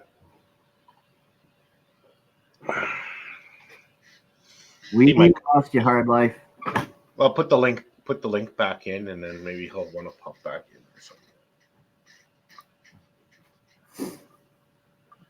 Missy got a phone call. Yeah, I got a wife going to work, so I'm gonna have to do it probably early tomorrow morning. I gotta go get. I have been challenged to the face mask challenge that a bunch of them are doing. What's that? Where I gotta go get a face mask and put it on and peel it off. Oh, okay. They've challenged a bunch of people with beards. Oh, okay. Oh, there's one right there hunting and stuff with J&J. He already did his. And he's got a big beard. So he already did his. Yeah, there's one guy, he shaved his beard off for one of his channels. I can't remember who it was. I'm not even subscribed to him, but I was told, hey, go check out this guy. He shaved off his whole, and he had a big beard down to his belly button. Oh, really? Yeah. I know. His daughter was 18 years old, and she's never seen her father without a beard. I know. Oh, what is it? Fishing with Grizzly Whiskers. I know he was talking about. He was talking about shaving his beard off, and he had a pretty big beard. So. You know why guys get rid of their beards? Because they itch like hell. Is why I keep getting rid of mine. No, a lot of people with long beards, when they sleep, they crush their own beard, and sometimes they rip their hair out in the morning, so their cheeks are like just burning on fire because they're constantly ripping their beard while they sleep. Oh, And a lot of people, like there's people who can sleep on their back perfectly and not move. Those guys keep their beards, but some of them just they roll around, get their beards caught in the pillow and stuff like that, and then they wake up. It's like this. I'm just not a beard guy. My wife likes it about like this, so I'm not a mustache guy either, so I bought this thingy so that I can keep it trimmed down and just have a thin beard. Because honestly, if I grew out a big beard, I would look like Santa Claus because it is pure white. yeah, I got a tenant like that, and he's bald completely, and he's got a beard, and the white beard is out to here already. I'm going. See, I got a few dark spots left in my beard, and that's about it. Highlights. Yeah. Because I just did this one with the cowboy hat, and I guess I was showing you while you were talking. Sorry about that. And then like I don't look good in a mustache. I look ugly. I look like someone trying to come after me or something like that. You know what I mean? So I thought it was funny. Like even with a mustache, I look like a goof. Who is Mrs. H? You mean Mrs. Maine-iac? No, I'm just gonna trim mine, bring it back down to a little bit more than just a stubble. Because honestly, right now I can tolerate it, but when it gets any more than this, it just starts itching like crazy. And MBA and all those guys with big beards say just keep it growing and the itch stops. But no, it doesn't. I like I had it maybe I don't know a 4-inch beard at one point, and it was such a pain to get off. Actually, luckily I had clippers because it was that big of a pain to get off. Nah, there's no reason for Mrs. Maine-iac to help me. I bought the trimmer and I'll just trim it up. Or are you talking about the face mask? I don't know if she's gonna help me with the face mask or not. She thinks I'm quite foolish for doing it, but E-Waste Mike challenged me to it, so can't back down from a challenge, especially not a simple one like putting on a face mask. No, there was that one girl. She cut her pretty hair off for a challenge. That would. Yeah, I called her stupid for that because she only had like 45,000 subscribers or something like that, and she goes, "I'm shaving my head." I'm like, "You're a retard." And then she didn't get any more subscribers anyway. She was trying to make it up to like 50,000 subscribers, and she didn't make it to me. So she shaved it off for nothing. But at least she still looked good without no hair. But right. No, it annoys me when I'm not doing no challenges. Forget about it. I was gonna do a challenge. Hey, yeah, I was gonna do a challenge for people. Hey, you like raise food for your neighborhood food bank challenge, right? And I was that's a good challenge. And the challenge is I'll have 10 cans of stuff, and I'll donate it to and pasta and stuff like $20, $40 worth of stuff to take to my neighborhood food bank. Mm-hmm. And you would have to beat me on that and show the video what you're donating. That's actually a good idea. Yeah. do a challenge that's gonna help people. You know what I mean? Like. Yep. Like I used to talk to this one guy all the time, and I got him help. He's a veteran here, really nice guy, and he had a problem with drinking and stuff like that, and I got him into the right group for helping him out for people. I was going to do a challenge that you have to help a person once in your life. You have to help a person change their life. That's a bigger challenge. That's a really hard challenge. That's a hard challenge, but you know what I mean? But I've done it, and it's, it works for the best. You know what I mean? I win that challenge just because of my occupation. Yeah. Your occupation's hard. You know what? Could I do what you do? Like take care of someone in those conditions? Probably not. Like I would have to go to school for it to see what to do. What do I do here? We have training, so Yeah, you know what I mean. I'm not good at it. I could talk to people who are handicapped. yeah, we actually No. have what we call a DSP. It's a direct support professional. Yeah. It's online course of like 100 tests and stuff you have to go through in order to work this job. So Here it's a 4-month course in school. yeah, and then of course I'm also a CRMA, which is a certified residential medication administrator. Okay, so you administer the So I can pass medication. meds. And then I've got one step beyond that, and I've also got my what the hell is it? Diabetes certificate, so that I can give insulin shots. Oh, cool. I can use a needle and give insulin shots, which is no big deal. To me, it's a big deal because I'm scared of needles. So it took me quite a while to be able to poke somebody else with one. Yeah, I got my buddy. I got 3 first aids. I got one here because I need one as a property manager. How I do have you one. Hopkins? I have one from my military. When I was in the military, I took a first aid there. But that first aid was called a shock first aid. So that's if you've been injured by, guns or anything like that, or certain things, or bullets, I should say. And then the third one was to my work. If you fell and did stuff, what you do with the person and everything else. Yeah, we were the first people in Germany as a service crew to get first aid training. Yeah, we also have to be certified. We also have to get a certificate in first aid and CPR, which is good because of what happened last weekend. CPR had to be performed at work and stuff. It wasn't me doing it, but because those situations arise. So along with my job comes a bunch of other training besides just the training, on how to deal. I know it's not an easy job. Like I said, that it's like, even I know one woman, she volunteers her time, and she's a super nice lady. She goes to people, and if they know if there's no family member there, she'll go there and pretty much die. She's one of those people who, if you're about to pass away, she's there for you. So she'll stay with that person for 24 hours until they pass away. How do I remind you of Steven Spielberg? May I ask?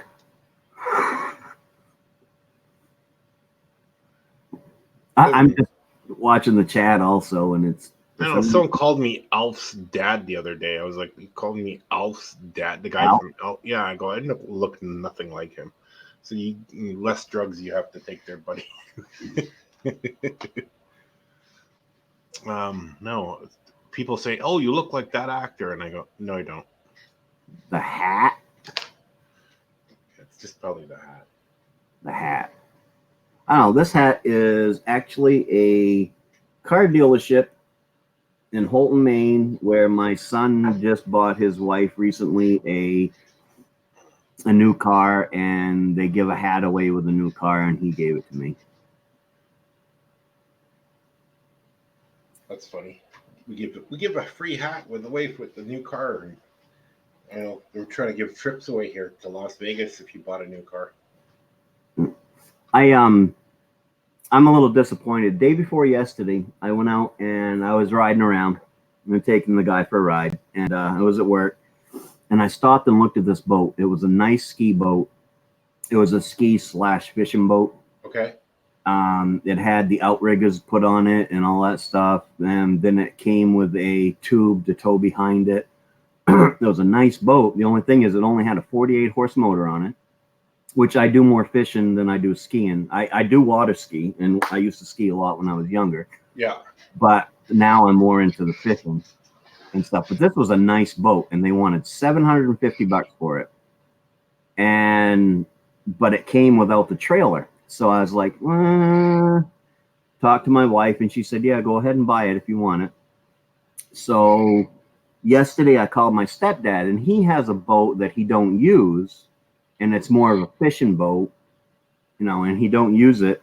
So I'd asked him if we could take his boat off so that I could, go buy that one. And he says, yeah, go ahead. Yeah. And so I went over to the house to buy it, and it was sold. Son of a bitch. Yeah, it was gone. I mean, it wasn't just that somebody didn't just show up and buy it. It was totally gone. I mean, but it's true because $750 right up the road was another house that was selling a boat, and they just had this old beat up boat and trailer and everything, and they wanted $1,400 for it, and it was a piece of crap. So this is a boat that I probably could have turned around and sold for $2,000 easily. Yeah, I did something like that here. We had a boat.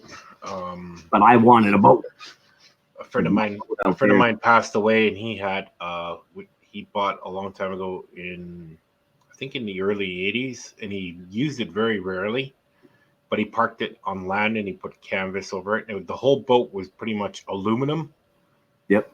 Or I think stainless steel. It almost looked like stainless steel on the top decks and everything else. Probably aluminum, just polished up. Yep. He gave me the boat when he passed away.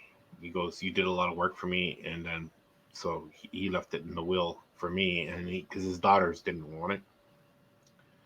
I ended up selling that boat for $14,000.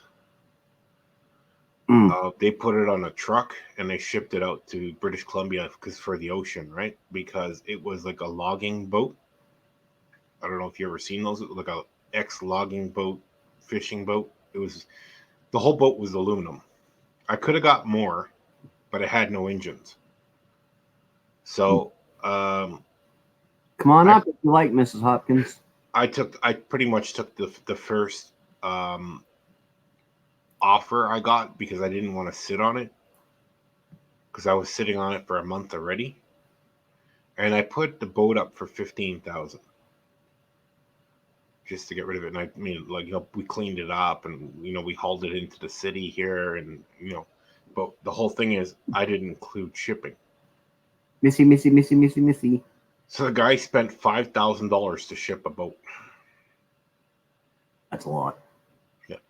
But I just wanted it to go fishing, and maybe, tow a few people around behind it on a tube or something, because it only had a 48 horse. So I might have been able to get up on it going skiing, but you really need at least a 65 horse in order to ski good behind a boat. So yeah.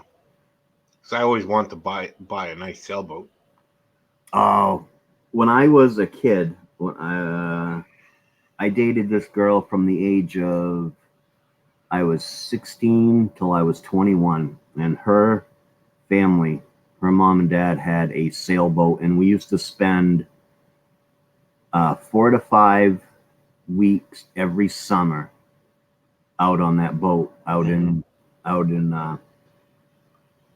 Casco Bay and stuff. Okay. I had a lot of fun doing that, and I often think, it'd be nice to have a sailboat, but I'd probably crash the damn thing or sink it. The boat I want is actually over 120 foot long. Yeah, no. And it's all fully automated and everything else.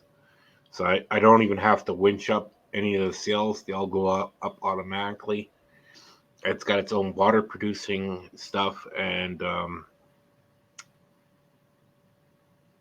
if I sent you pictures of the boat, you'd like it. Like right away. So you're talking millions and millions of dollars. No, the boat is actually $925,000 Canadian to get built.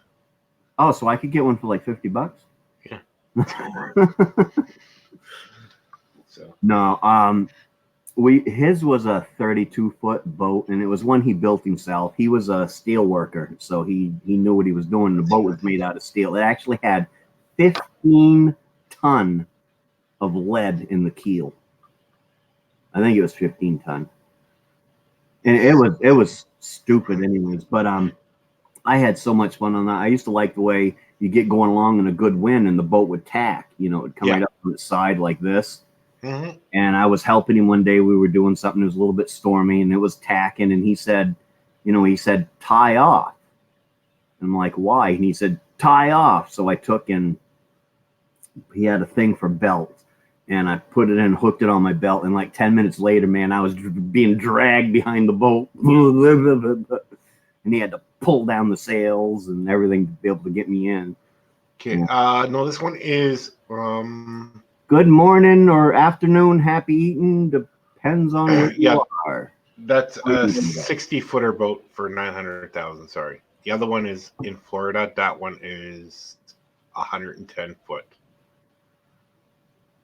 That one is for sale for I think 2.5 million.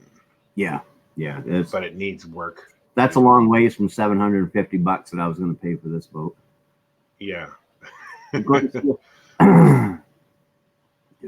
Well, like I said, there was nice ones there for like, you know, they're only like 59 feet, but you know what? You can live on those. You can do an ocean passage, no problem. You can go around, you know, around the world with those boats. You know what I mean? Like, there's people who love just to sail. So we'll probably be here for a little bit more. I got some stuff. I ain't mowing the lawn because it's raining, but I did that yesterday. Well, like I said, I was gonna last week, but you want to borrow my riding lawnmower? Yeah, yeah, I should. I should buy me one. I really should. You know, if I wasn't that far from you, like if I was like down the street from you, I'd just say, hey, yeah, come over here and use it. Just pay for the gas. What's funny is if I bought a riding lawnmower, I'd probably never have to mow my lawn again because my wife would have fun out there mowing it. You think? Yeah, because she's already said if you got a riding lawnmower, I'll mow the lawn. But yeah. And yeah, I was looking for something for you. Newton is in California. That you might find interesting. What's that?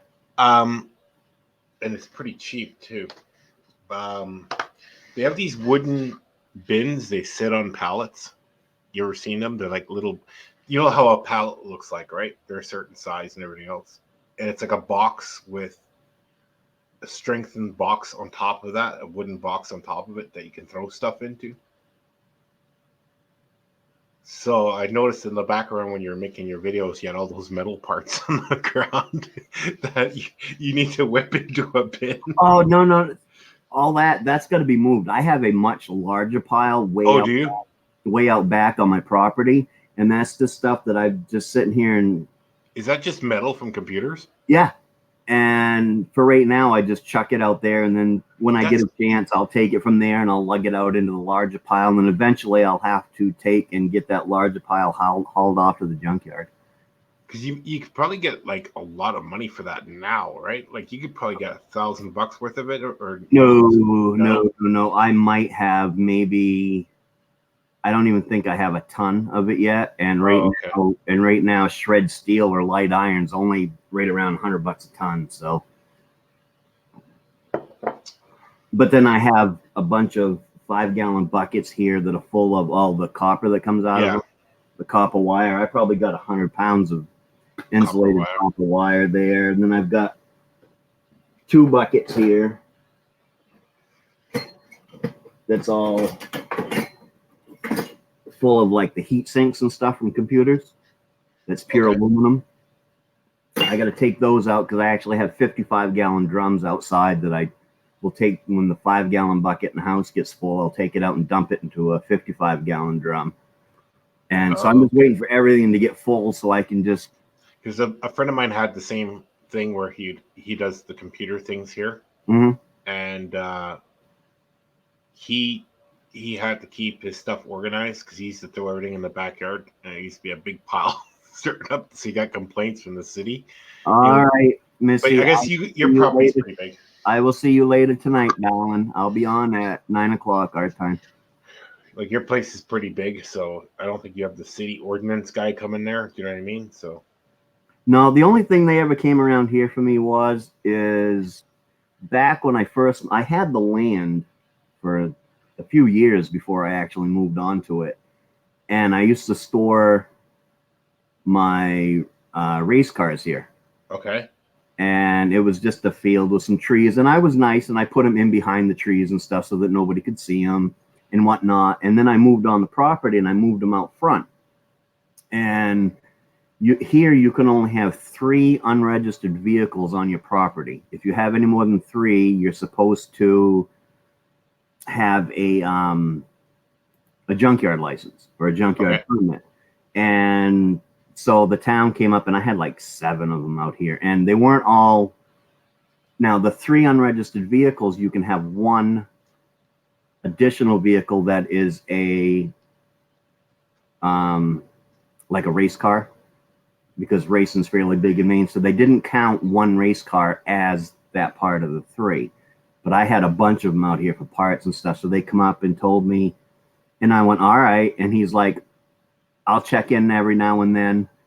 3 months later, he come back, and I had 1 less vehicle. I still had 6 out there, had 1 less vehicle. And he goes, yep, looks like you're working on it to me. And I've never seen him since. So That's the whole thing here. I had to go to. I was working 2 jobs, and I forgot about my backyard, because with the house we were living in, the backyard you couldn't sit in anyway. It didn't have proper grass, so the weeds grew too high in the back, like, because. And then someone broke into my garage and stole my weed whacker, and so the guy goes, "Oh, here's your fine of $300 and something odd dollars." I go, "Huh? For what?" He goes, "Oh, you didn't cut the grass in the backyard." I go, "Listen, I've been working 2 jobs. I've been working, 16-hour days. If I clean it up, like right now, will you keep, like, either lower the fine or get rid of the fine?" He goes, "I won't give you a fine if you do it by tomorrow." So I told the people, "Listen, I couldn't work for them that, for the next day." Cleaned up the whole yard. He came there and he goes, "Okay, all done. See you later. No fine." what's funny is here, of course, you got to have a building permit, in order to build anything. So when I moved in here, of course, I got the building permit. And I have been working on reconfig. I actually had the house, and I tore down the house and rebuilt the one I've got now. Okay. And I mean, because I built a place, and then I got divorced and all this stuff, so I didn't need such a big place. So I literally cut the thing in half and did all that stuff. I have been using the same building permit since the year 2000 when I started working on this property, because the building permits state that as long as there's ongoing construction, you don't have to get another building permit. Yeah, so if it's ongoing construction, it's been I paid $25 for the building permit almost 19 years ago, and I'm still using the same building permit. long as it's posted, right? It doesn't even have to be posted. Oh, it doesn't? No. Here, up here it does. Yeah, no, it doesn't even have to be posted. Yeah, we had the same problem up here where.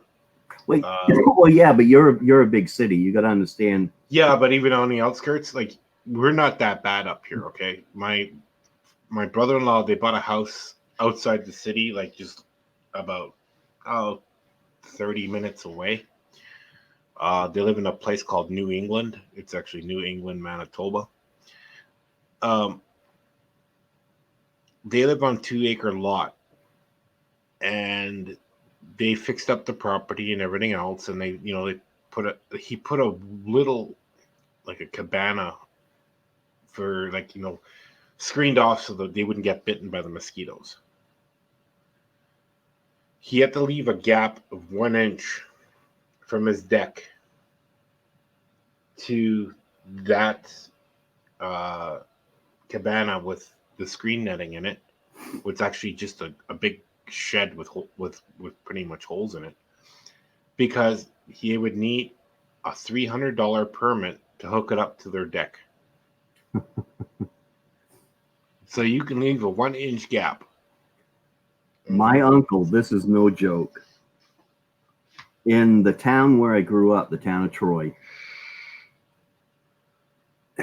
if you are doing something to your existing home, if it's connected to your home, then you don't need an additional building permit.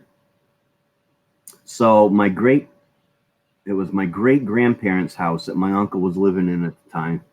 It was falling down. It was just totally falling down. So he wanted to build a house right next to it. It was like, it was literally about 75 feet from the other house. Okay. That he started building another house, and the town come over and told him, you need to get a building permit. That's not an existing house that you're connecting to. You need to get a building permit. So my uncle went and took a whole bunch of 2x6s and connected them end to end to end and ran it from the old house to the corner of his new house. The town come over and said, "You didn't give the building permit." And he says, "I don't have to." He says, "It's connected to the old house." And they actually left him alone. Well, Yeah. mostly because if they showed up there for anything else, he'd just tell them, "Get out before I shoot you." And so, but it was just funny the way he did it. He run about 75 feet of 2x6s with a, one going in the ground every here and there. We had the same thing here with like people, like grass types.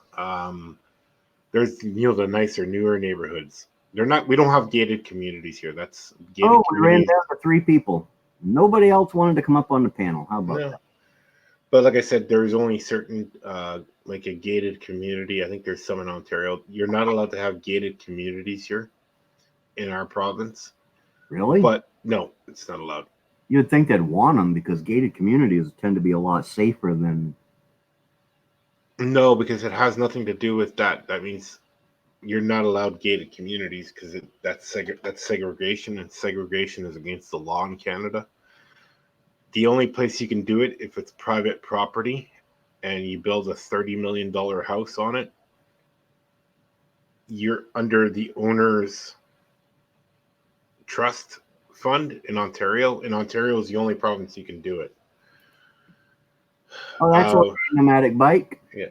Good to see you this morning, though. So there's like certain like I said, there is gated communities in Ontario, but not in our province. They're not allowed. And toll gates are not allowed either.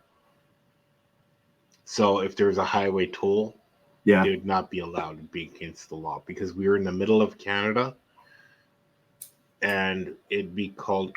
They were going to build toll gates on when you enter our province and on both sides, even through the states, and then a toll gate leaving the province. So it'd be like $5 to get in and $5 to leave. Which I personally don't have a problem with tolls because I know that by them putting up toll booths and stuff, we only got a couple here in Maine, and they're way down in southern Maine. We have nothing up the northern part. Yeah. But you go through these states, it's like toll booth after toll booth. It's a little bit crazy. I don't mind them spaced out a little bit because I know that by them having toll booths, that money goes into road construction and stuff like that, and it helps keep taxes down. Yeah. You know what? We were told by the government if we did that, we'd get invaded by our own soldiers. Well, they're going to have to pay the toll to come in. No, I know, but they did not. We as a province here, we get the brunt end of the stick here constantly. We pay taxes. It don't go to us. It goes to the next province over.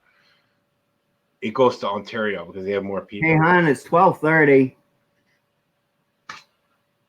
So, she's late for work? Yeah, she will be if she don't leave in a couple minutes. Does she have a long drive to get there or no? No, it's about a half an hour. That's not too bad. No, she works for the same company I do, but okay.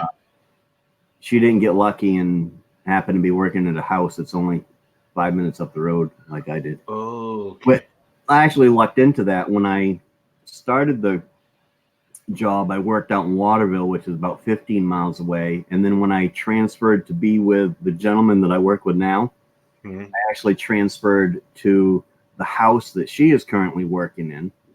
But then they took the guys from there and they moved them up to this house that's right, just up the street from me.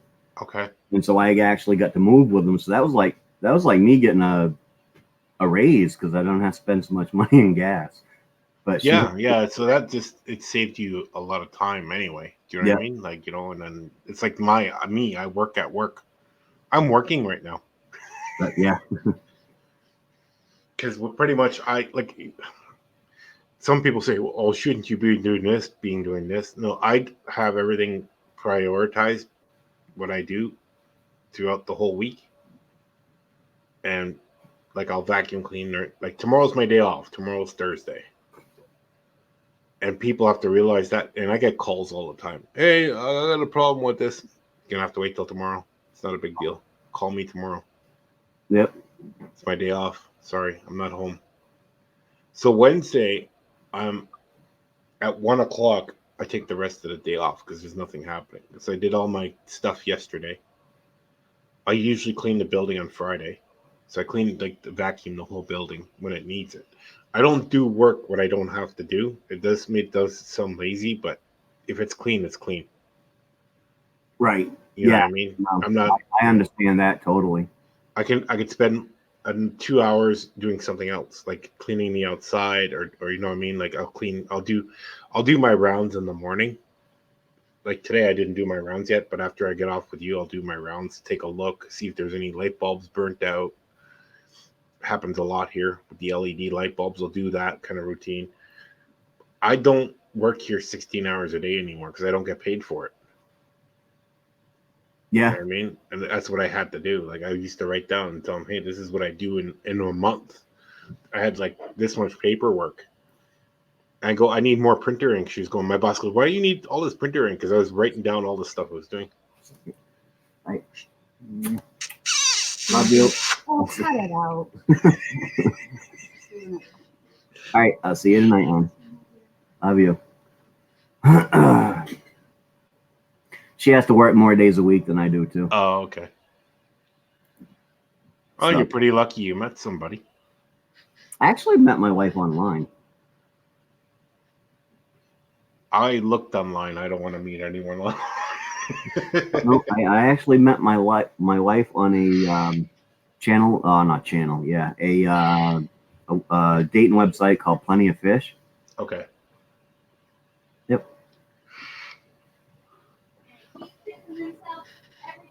Why the hell did he do? Right? No, that's not right. Love you. Love you. No, what's funny is I looked at Plenty of Fish there, and I noticed that everyone on there is married, especially in our city. Oh, really? Yeah, and our city's big, but a lot of people know each other, and it's like, um, I seen these two women in my neighborhood because it tells you the distance, how far they are, like less than a kilometer or less than 2 kilometers. Yep. So I looked at one, I was like, I think I know her. I go, so she lives right across the street from me, like right across my parking lot in a house. And she's married. She's got a husband. She's on Plenty of Fish. So it's like, Yeah. That's. no. If people want to do that thing, I think that's up to them. That's between them and their husband, but they at least ought to let the other people that they may end up getting involved with know that, hey, this is an open, They don't. But yeah, they don't. So. They don't. And if you confront them on the and say that hey, I know you're married, so I'm not even going to talk to you. They red flag you, and you get kicked off the site. Right. So, you know what I mean? It's just no. I don't bother with that stuff. No. Oh no. That's the whole thing. If I'm gonna stay single, I'll stay single. I was never married, and I'm never about to get married in my life. I'm on my third. I know. I got a friend who's been married 7 times. He just got married the 8th time already. No. I'm on my third, and it is literally, it's either third time's a charm or 3 strikes and you're out. I'm on my third and final, and so far it's third time's a charm. So. I used to laugh because I go, my friend John, he's from Germany, Bavaria, and I looked at his wife, his last one he got married, number 7. I'm going, dude, how old is she? She's like I said because he's like 55, and I said, how old is she? And she goes, oh, she's only 27. Nothing wrong with that. It's just a number. I go, how do you get something that young from Germany? And I go, nah. Just how you talk to them. It's just a number. Me personally, I've always had an 8-year rule that they can't be more than 8 years older or 8 years younger than me. Yeah. But that's my own personal preference. Yeah. I had a wife that was 8 years older than me, and I had a girlfriend that was 8 years younger than me. So, What was better?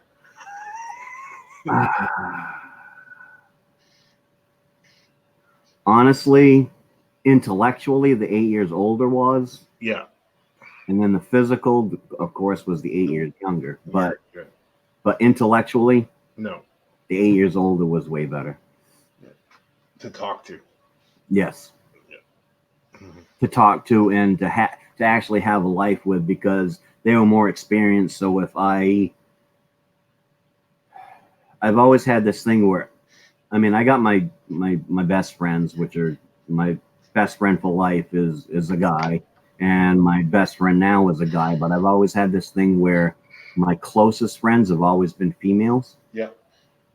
Same. and the girlfriend I had a hard time dealing with that. Whereas my wife, who was 8 years older than me, she understood my personality, understood that I got along with women better. So instead of throwing a fit about it, she just became friends with them also. Yeah. You know, so and it made it easier, because then there was a lot of, well, yeah, nothing's gonna happen. This is just the way they are. They're friends and stuff like that. Whereas the girlfriend was like, "Why you think that?" Yeah, I know. That's, So no, I had the same situation too, where no, there's a lot of people like. I don't know. So there's a lot of people I used to be friends with, and it's just no, it's just I can't deal with it anymore. It's just I know like a couple of guys who just cheated on their wife, and I'm not their friend. You know what I mean? I just don't do that. Like, can you tell them I was with you? No, I'm not your alibi. yeah, no, I wouldn't do that. I'm not your alibi. I don't do stuff like that. No, I won't do that. It's but that's a personal thing. I think cheating is bad, Mm-hmm. but I also understand these people that have open relationships. Yeah.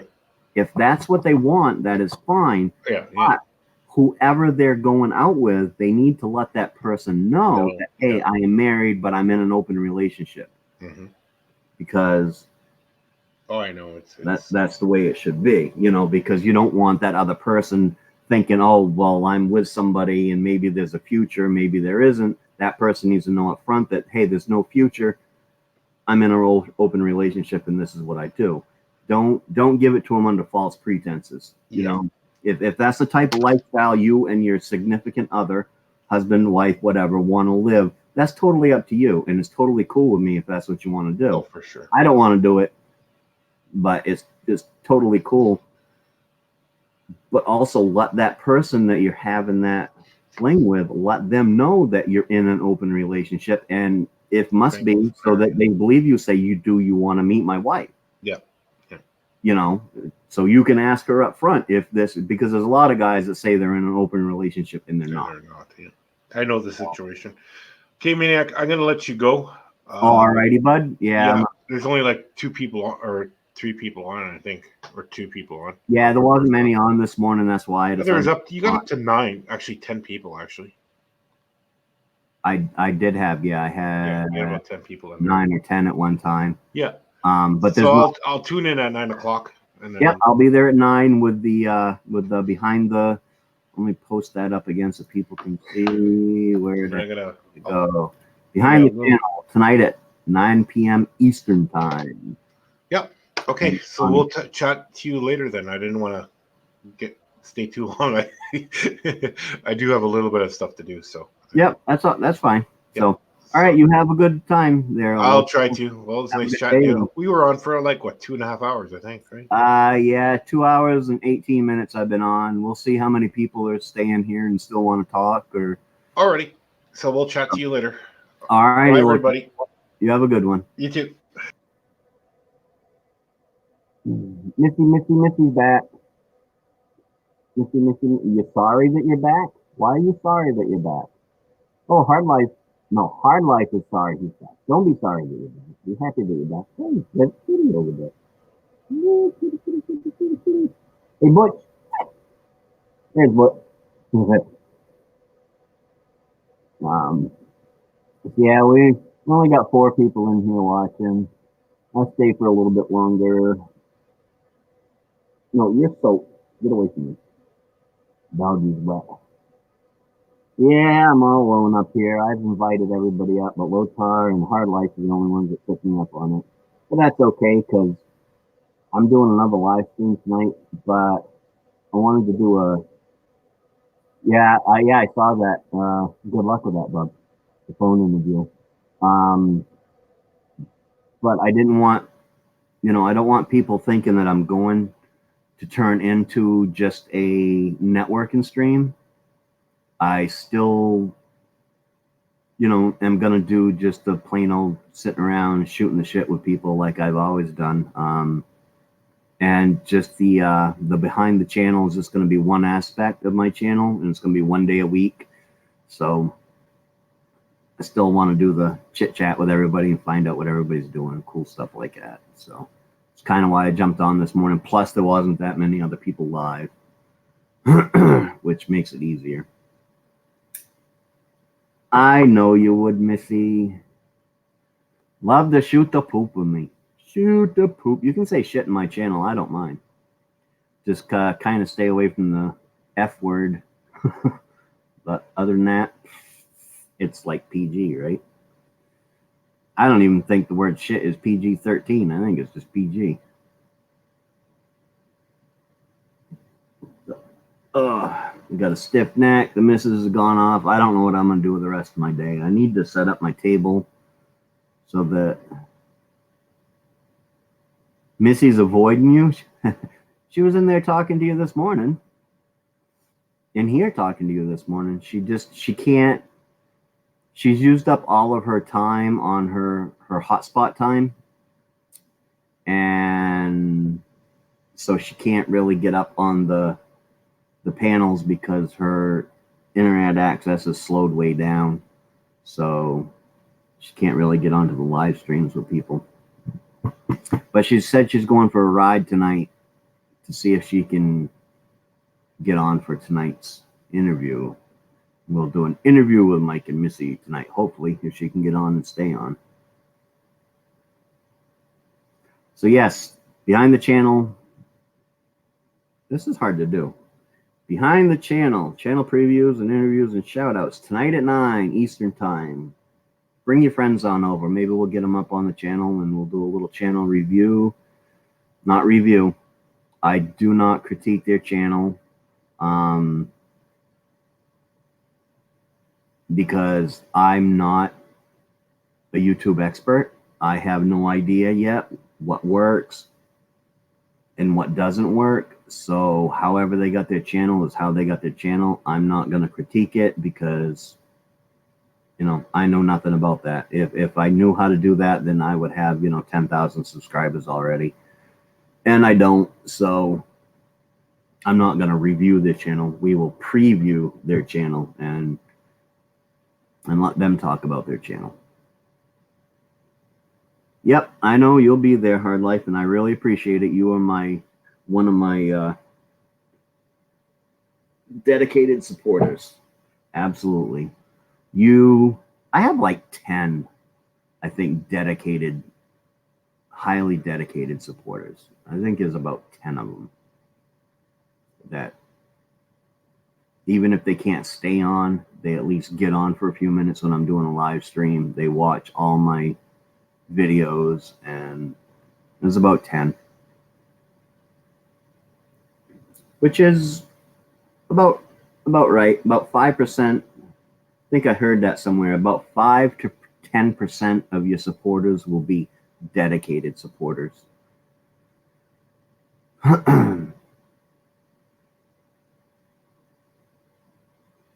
Yep. Yeah, I stay pretty true to the ones I do too. I started to be a little cliquey there, and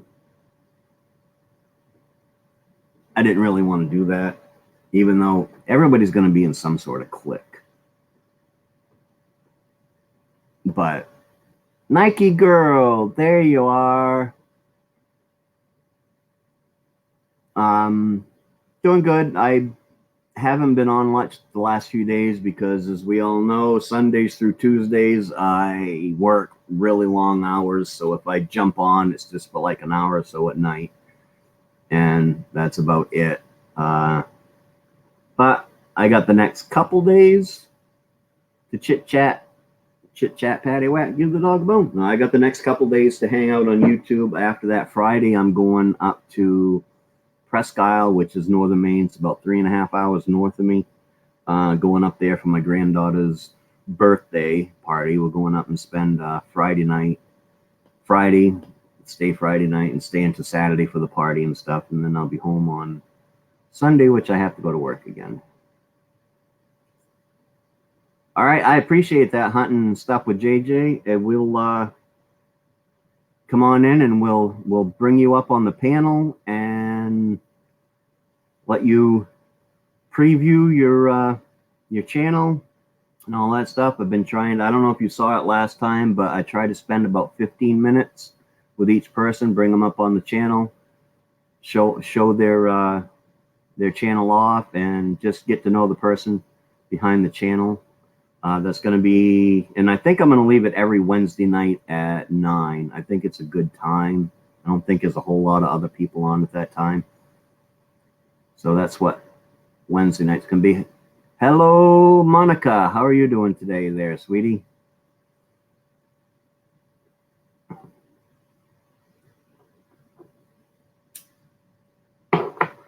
If anybody wants to come up now, I'm more than happy to have you come on up. There's the link. Not sure how much longer I'm actually going to be on here, but if anybody wants to come up. All right. Thank you, Nike girl. I appreciate it. And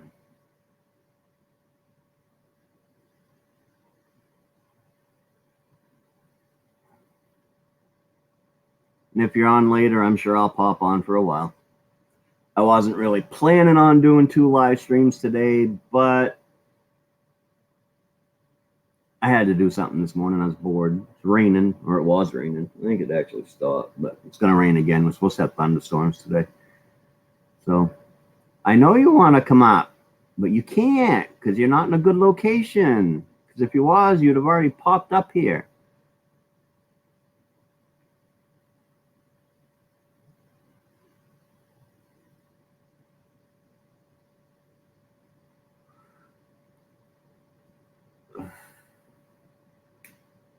What's up? Oh. We have Nomadic Bike come on up to visit this morning. Hey, Bill, how you doing today?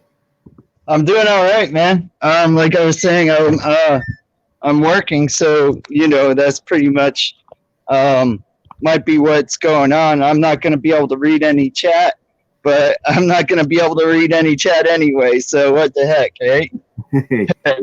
Yeah. No, this is just a coffee time for me. I got up this morning, didn't have nothing to do, so figured didn't see too many people on live, so I said, oh hell, I'll jump on and see. Yeah, that's the best time, right? But I do have that. I have decided on the behind the channel is Wednesday nights 9 o'clock. That's when I'm going to do it every week. So Wednesday night at 9. Yep. I think that would be 8 your time. You're an hour behind me. Yeah. That'll probably be a good time. Only one way to find out, right? Only one way to find out. So I'm gonna try it. I finally got Gil, and I don't know if he'll be a guest, but I put this little banner up that's on there now, and then talked to him a little about it because he was on here with me for a little while this morning, and he said it sounds like a good format. So maybe he'll pop in tonight. Yeah. And Wednesdays was another reason I picked it because Gil's not on Wednesdays. Yeah. That's why that's why I picked the time slot that I'm in, because I watched for like a while before I decided to, because I decided I was gonna do live streams because my videos were sucking anyway. Hold on. I don't. Well, that's just me hearing you. But I clipped it, and oh my god, I haven't used this in so long. But that's I guess the best it's gonna do. But yeah, that was what I did. I watched who was live at what times and stuff like that, and between 4 and 6 turned out to be a really good time for me as far as work goes. So I was like, all right, that was, but that's what I did. I made sure there wasn't anybody, live steady during that time slot that I picked, because I just, total, respect, man, Yeah. I mean, now it's like an impossible thing to do, because everybody decided they want to go live so they could get the watch time. I wanted to go live because I wanted to give y'all something better than what my videos were, you know. Yeah. And then, I'm doing it for a while, and everybody's starting to ask me, do live streams, get you your watch time faster? And I'm like, oh yes. Sort of, I mean, you do good videos, and they'll get you your watch time just the same, if not better, because they'll be able to be rewatched. And, turned out they just went ahead and started doing live streams. Well, that's kind of what I'm hoping I can do with my Wednesday live streams, is if I do that format, if somebody can't make it there, it's something that's just not a bunch of people talking, like kind of like this live stream is right here. It's just, I've just been up here chit-chatting with everybody. It's something they can actually go back and watch the live stream and have it be interesting. So, yeah, I've thought about editing a few of my live streams and stuff like that. Some of them that had some good things in them and all that. Yeah. That thought has crossed my mind also. But I don't know. I do live streams because I like doing live streams, like I always say, my original focus was to do edited videos. Live streams just kind of happened because I wasn't getting off my butt enough. You know what I'm saying? I had to make myself do something every day. So that was what happened with that. Sometimes you can't, though. Like today, at the most I can do today is maybe make a scrapping video. But honestly, the only thing I got to scrap in here is things that I've already made videos about scrapping. So my scrapping videos are about, I mean, unless I find something really cool to scrap, I don't scrap anything because I'm not a scrapper. I do it as an e-waste hobbyist to get the gold. So everything that I scrap is for gold and stuff like that. So there's only so much out there that has it in it. Yeah. I'm not in it for the copper that I get is a, excess, but I'm not in it for that. I'm in it for the gold. And there's only so many things out there. So I can only make so many e-waste videos, which is part of the reason why I changed my channel to Maine-iac Variety, so that I could do other things too. Yeah. Like I've thought about, like my other channel is called Nomad Unbroken. Because it was like a while after I started my channel, maybe 9 months to a year later after I started my channel, I started wondering if I really should have put bike in there, because I really haven't seen too many biking videos. I've often wondered about that. Yeah, well, my last video, all the B-roll was on a bike. Yeah, and I think that's the one we previewed on Friday night, right? Yeah, the premiere. Yeah. Yeah, and I have another one recorded, but instead of doing editing, I put my solar panel on the roof and all that stuff. kind of like a chicken and the egg thing. Once I get my solar power set up in my van, I can edit after dark, you know, and stuff like that. And I don't know, but I didn't get something edited because I was doing that work, you know. But I mean, because my last edit, that intro, I've put like 6 or 8 hours into, I think, and then I put at least another 6 or 8 hours into the video, and I still wasn't entirely happy with it. Yeah. But I was like, you know, I'd like to get a little bit more creative, like some people do with my editing. Right now, it's basically my editing boils down to I go through my video, I find something funny, and I clip that, and then I put it at the beginning, and then you got my intro, and then the rest of it is just video that I cut and put it in, and I haven't got into the creative video editing, like, you know, putting funny pictures in, you know, the creative editing. I haven't really gotten into that because, for one thing, I don't know if I'm smart enough. Check this out, okay? Something that I've been finding out with my analytics. I bet that's one thing I am really analytical about. But one thing that I have found with my analytics and listening to the light's better over here, I think. I'm on my second to crappiest phone right now. But all my videos that I've made were just me talking to the camera about something that was going on up in here that I was like, all right, got to say this, you know. And a lot of those, I had an average watch time of like 3 minutes. Okay.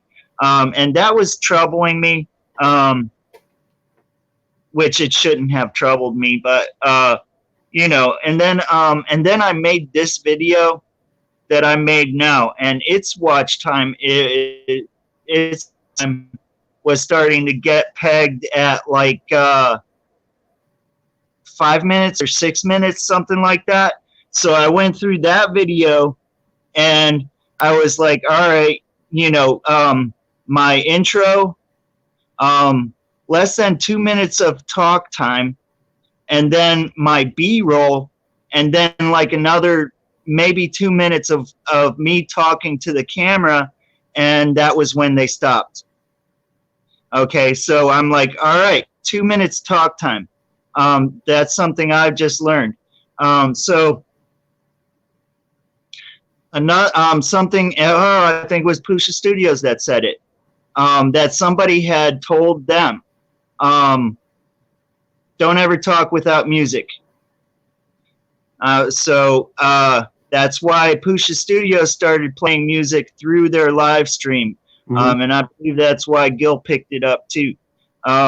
So now I'm going to try doing.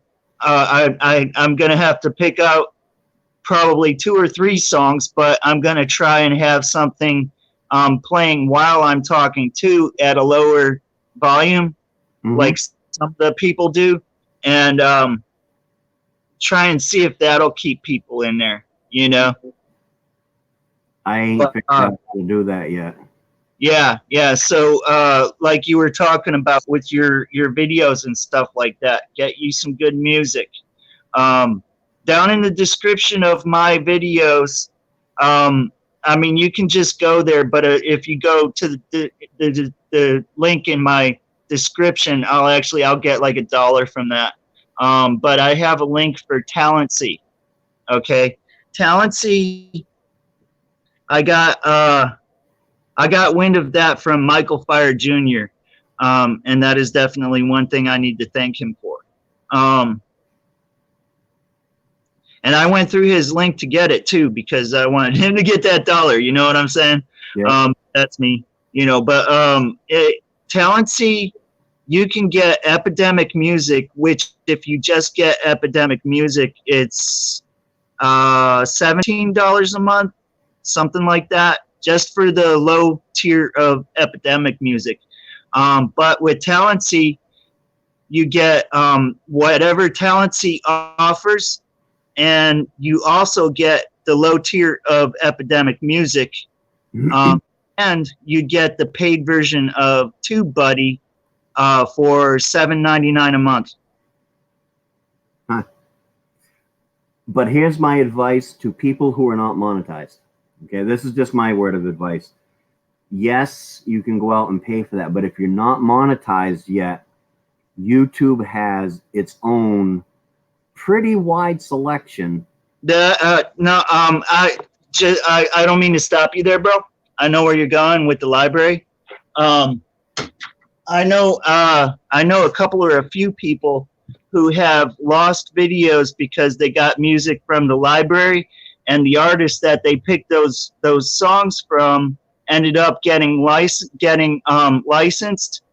And so when that person got licensed, all their prior work also got licensed, and they got a copyright claim.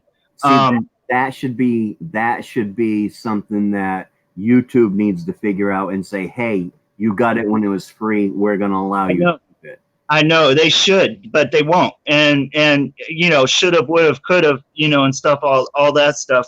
But the simple fact of the matter is that that's the way it is. Yeah, see, I didn't know that. No matter where you're at, starting your channel or whatever, you are better off to go with.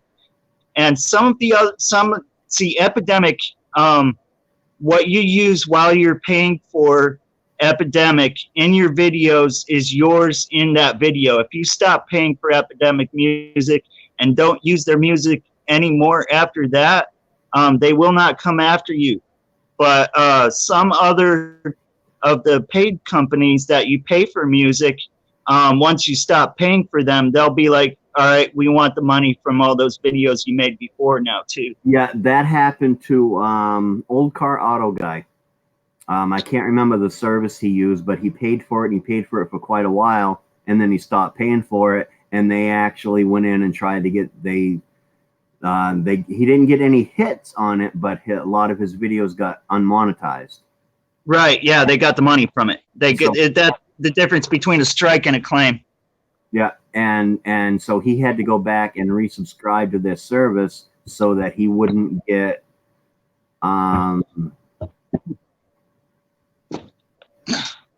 so that he wouldn't get and he would get his money from it. But a way around that problem is you can put music, like if you live streams, I don't know, I ain't even figured out how to put live stream in my music in my live stream yet, but I know your videos, you can have more than one music track in there when you're using like Filmora. You can put an extra music track in there. Now, so if you put your music in there and for some reason they unmonetize that video because of the music, it makes it a lot easier to pull just that music track out and put another music track in there that's not copyrighted so that your video will go back to being monetized without having to pay for a subscription. Yeah, see, that's something I don't know because I don't know how it uploads to YouTube. You might have to delete one solid thing. Right, you might have to delete. I don't know if the YouTube, I haven't played around with the YouTube editing very much, but I think you can do about the same thing with the regular YouTube editing. You can have a music track that you're able to take out. Yeah, I looked at the YouTube editing for like 2 seconds. Yeah, I don't like it. I was like, I have Filmora. I use too. I do use the YouTube editing for my live chats. I had one live chat where somebody got really upset and I didn't want that going out and be out there live, so I cut out that 10 or 15 minutes. I cut that out. Once it went live, I went in and I edited and I cut that out. And then Friday night when I did the behind the channel live stream, we all sat around for 2.5 hours when it was done talking. So I went back, and nobody's actually going to sit there and watch all that anyways. So I got my watch time while it was happening, and then I went back and I cut out all the stuff of us just sitting around shooting the breeze so that it has just the interviews on it, and I cut out all the 2.5 hours of talk afterwards that's the only thing I use the YouTube editor for, is to edit my live stream after it's gone. You know. Yeah, that's actually the way I was thinking about it. Like if I did do it, you know. Oh, sorry, Missy. All right, I will see you later, Missy. See you tonight, darling. Love you. Have a great day, Missy. But yeah, in that case, I was gonna go ahead and get to know Epidemic Music or crap, the YouTube editing program. But other than that, I'm like, you know, but in order to edit the live streams, that would be the way, because you'd be using the YouTube the editing program while you do something on YouTube, you know, just easier, you know, but a lot of people, from what I've heard, that have had a copyright claim or strike went in there and changed that. They just changed it to a silent spot. So that kind of says to me that it's a lot of work in order to get something audio back into that spot. So I just don't want to do it. So I'm paying $7.99 a month. Right. The only thing I can think of you do is go in.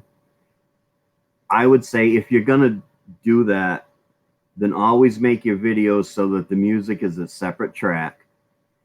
And that way there, if it does get hit and you need to, you can always, and keep your videos backed up, because you can always delete that video off of YouTube and then go back and go into the editor and just put different music in it and then read it back to YouTube. Yeah, all my music, my music is totally a separate track. I can pull it out, you know, in my editing. I can pull it out and put something else in there. I wonder, that's something I haven't tried to do, is save and editing, you know, not the video, but the edit. Save a project. Yeah, that's it. Just, I always hit save a project. I always hit save it until that I know that it is, because I've had a problem. Sometimes you go through the whole upload process and the damn thing won't upload. And I did that once and I didn't,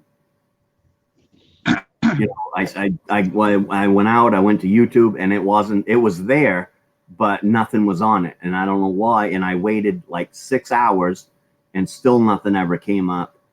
And so I basically had to go back and re-edit that whole video over again because I didn't save it. So now I'll save 2 or 3 videos into the save one.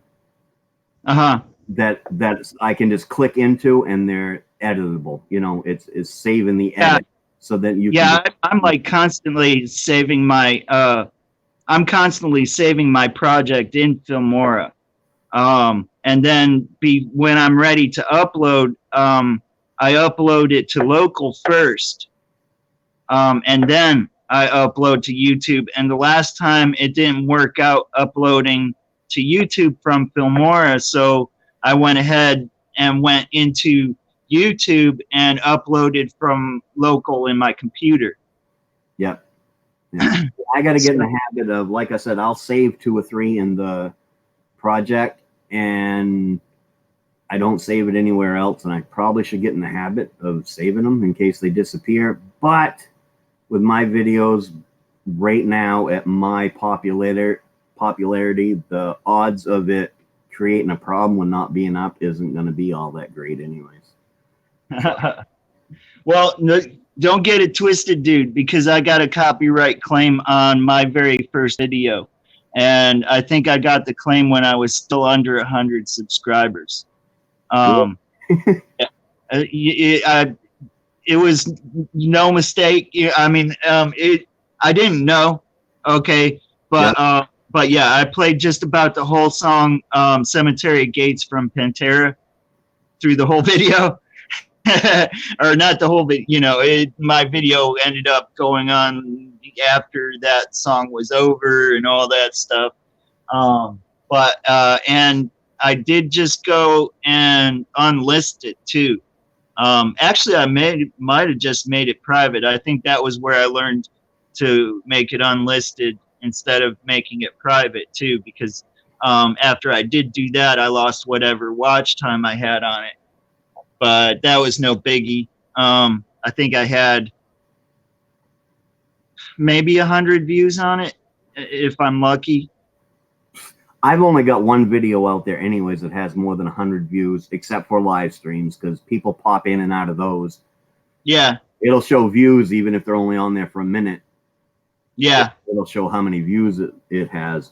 But I've only got one video that has over 100 on it, or actually 2 videos. My trailer video has more than 100 hits on it, and the one where I shot the iPad has more than 100 hits on it, but that only has more than 100 hits because I clickbaited it.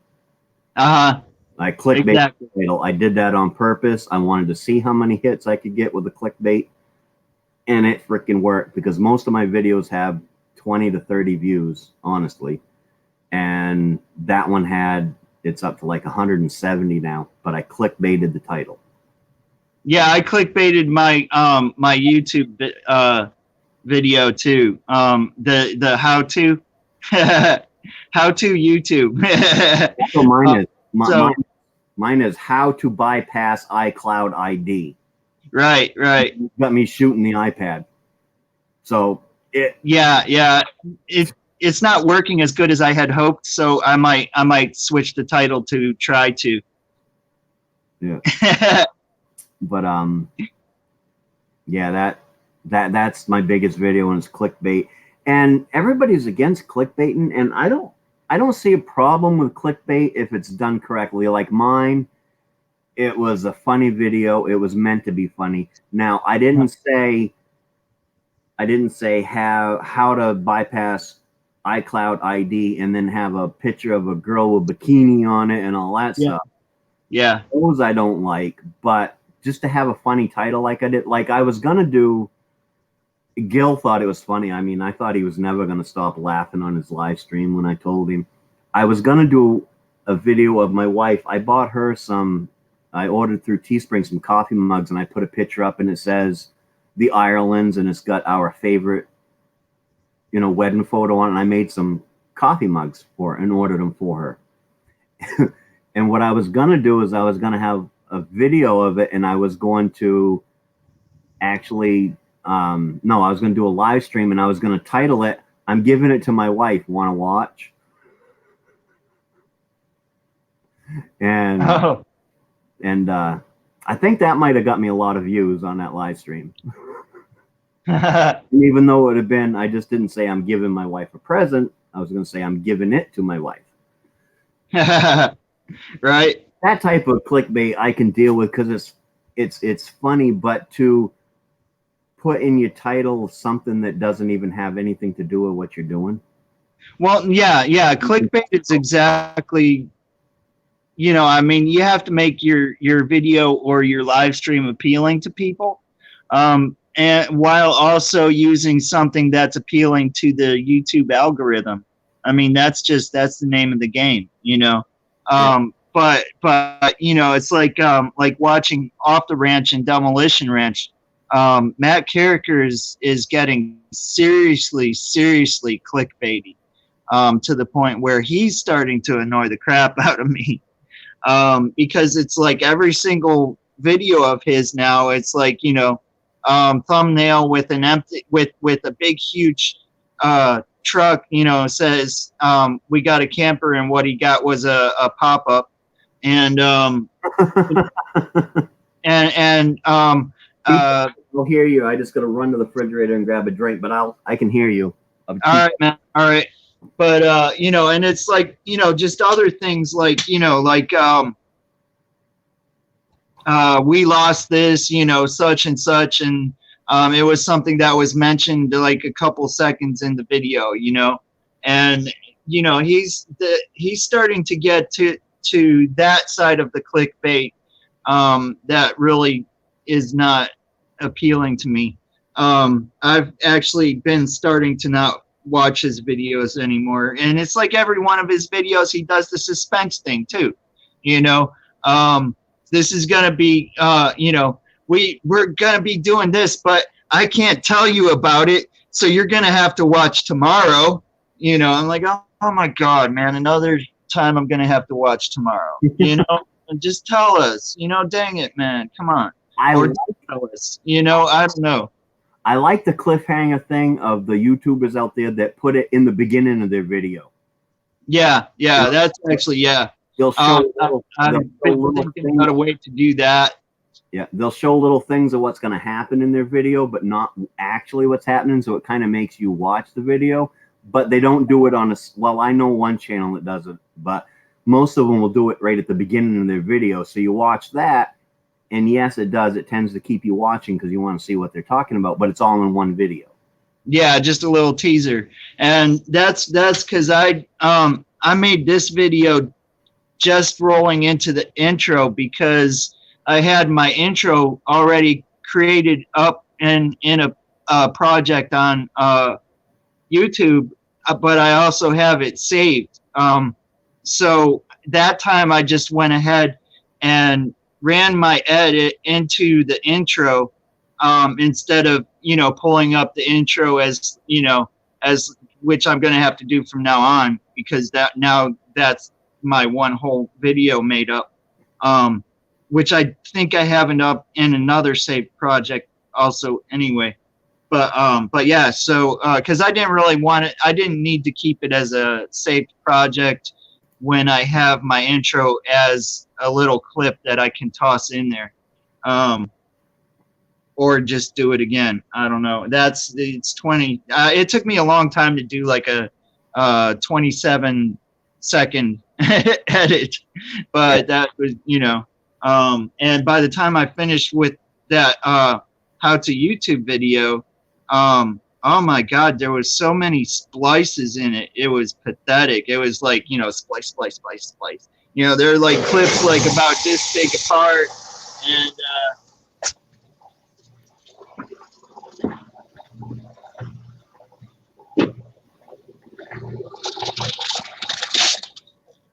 And by the time I was done with it, my computer was not liking playing it.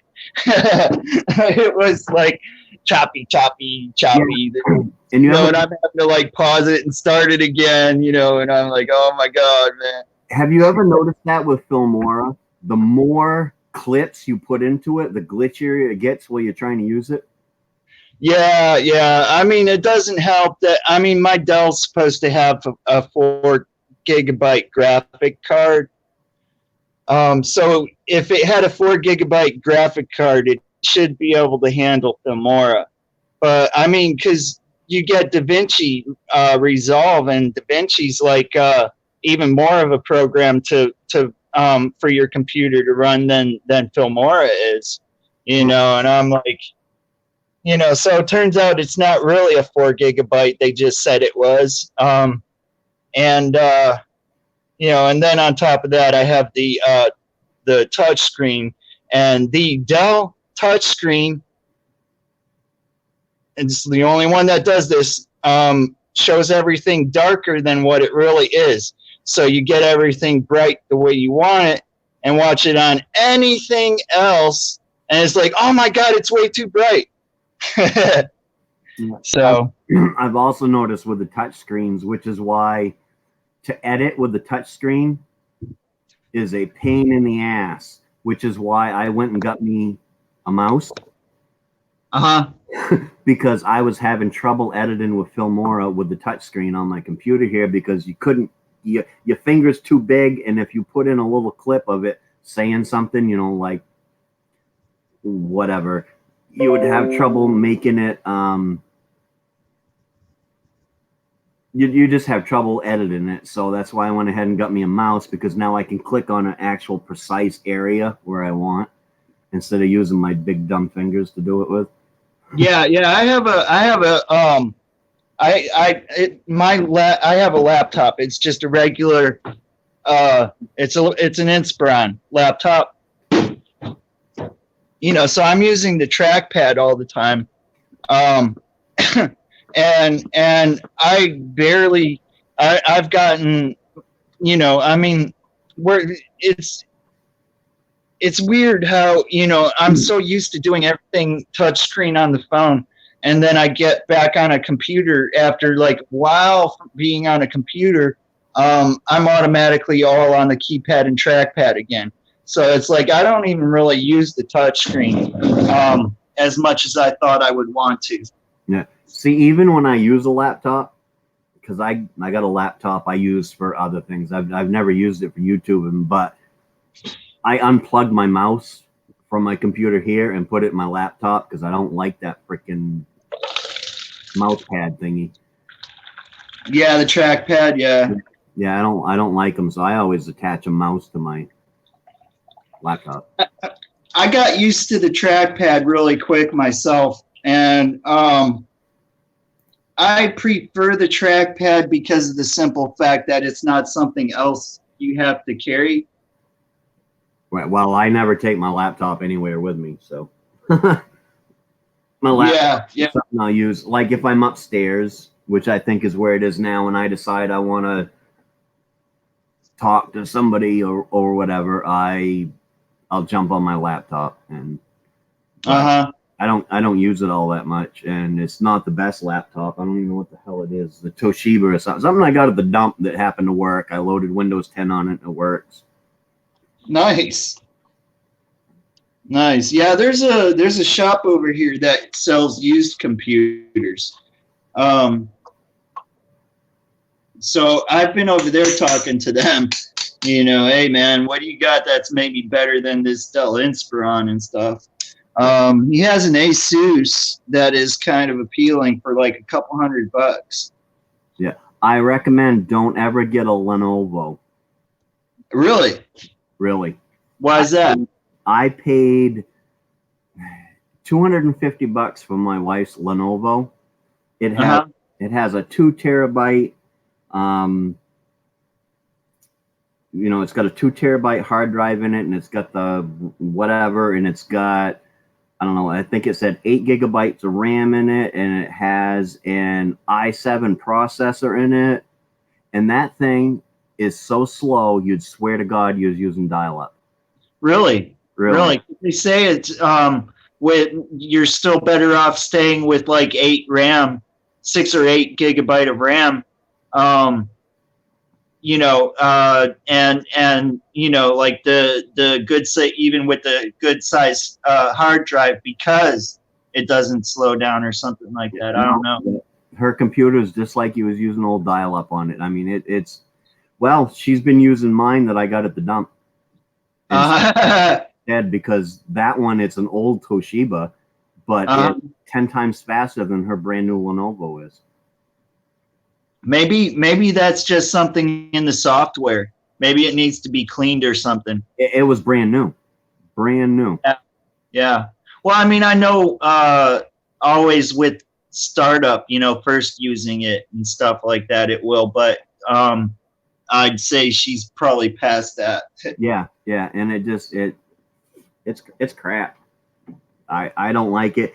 But then again, it is a low-end Lenovo. I don't know anything about their high-end computers, but this was I ordered it through Walmart.com, and it was $255. So it's a very low-end one, but I still would think with an i7, 8 gigabytes of RAM, and you would think it would be fairly decent to use, but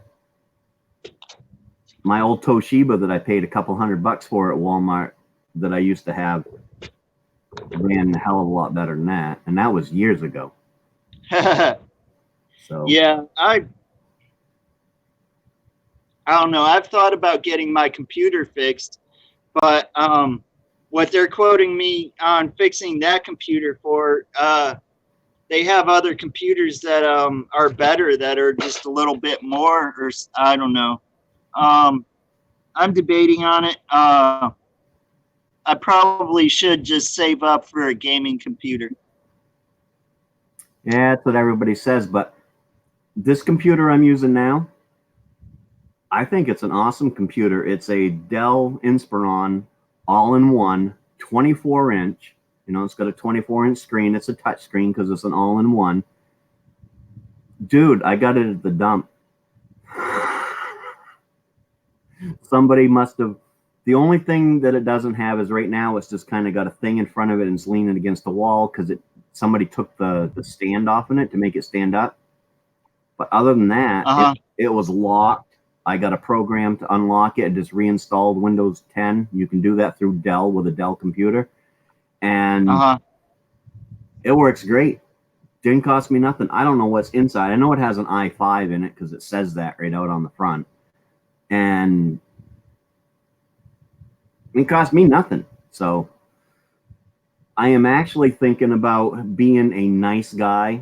And when I get a laptop, run it through, test it, play with it, make sure everything's going to work okay, and then offer it up to people on YouTube that don't have, really good computers that have to use their phone and stuff.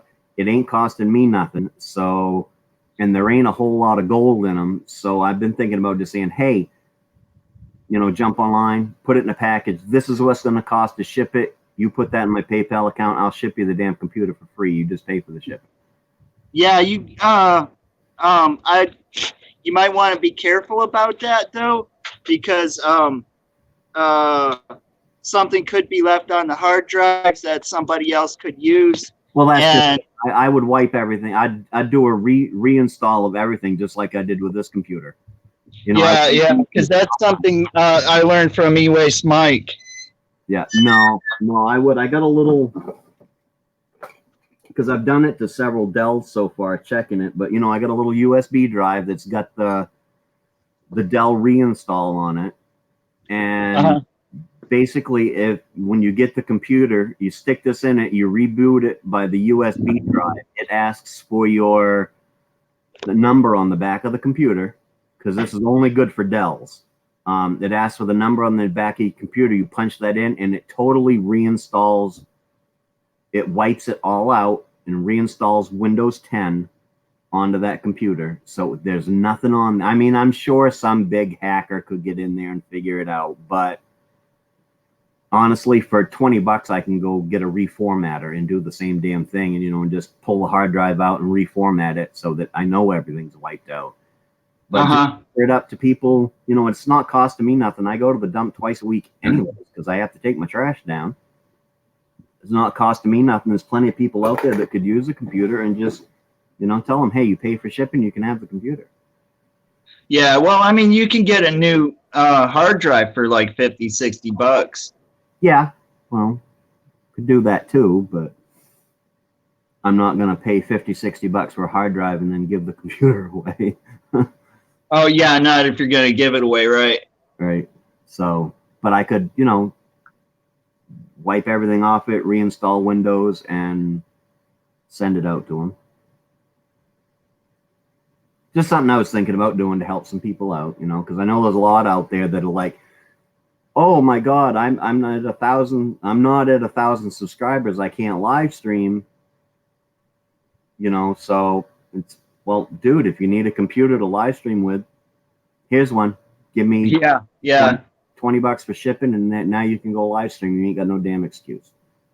Yeah. Right. But the thing that gets me is these people that are like, oh, I only have a phone. I don't have a computer.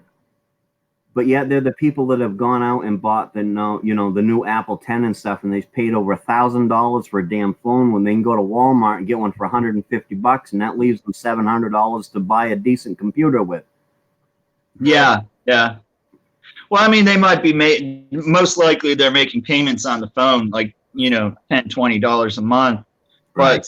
But, but you can make payments on a computer, $10, $20 a month, and, get the phone for making calls with and stuff. I know a lot of people do a lot of stuff with their phones, and I understand those people. But for me, I have a computer. My phone, literally, I send text with it. I make phone calls with it. That's about it. It's a phone. If I want a computer, I sit on my computer. So, but that's me. That's the old style mentality of being as old as I am, I guess. That just, you know. Well, I mean, don't you know? Me too, man. I do everything on my phone. Also, you know, it's like I watch YouTube on it. I watch Showbox on it. You know, I do my live streams on it, and you know, and all that. And it's like, um, I would still, you know, rather get the you know, phone like this that I got. I think it's a freebie now.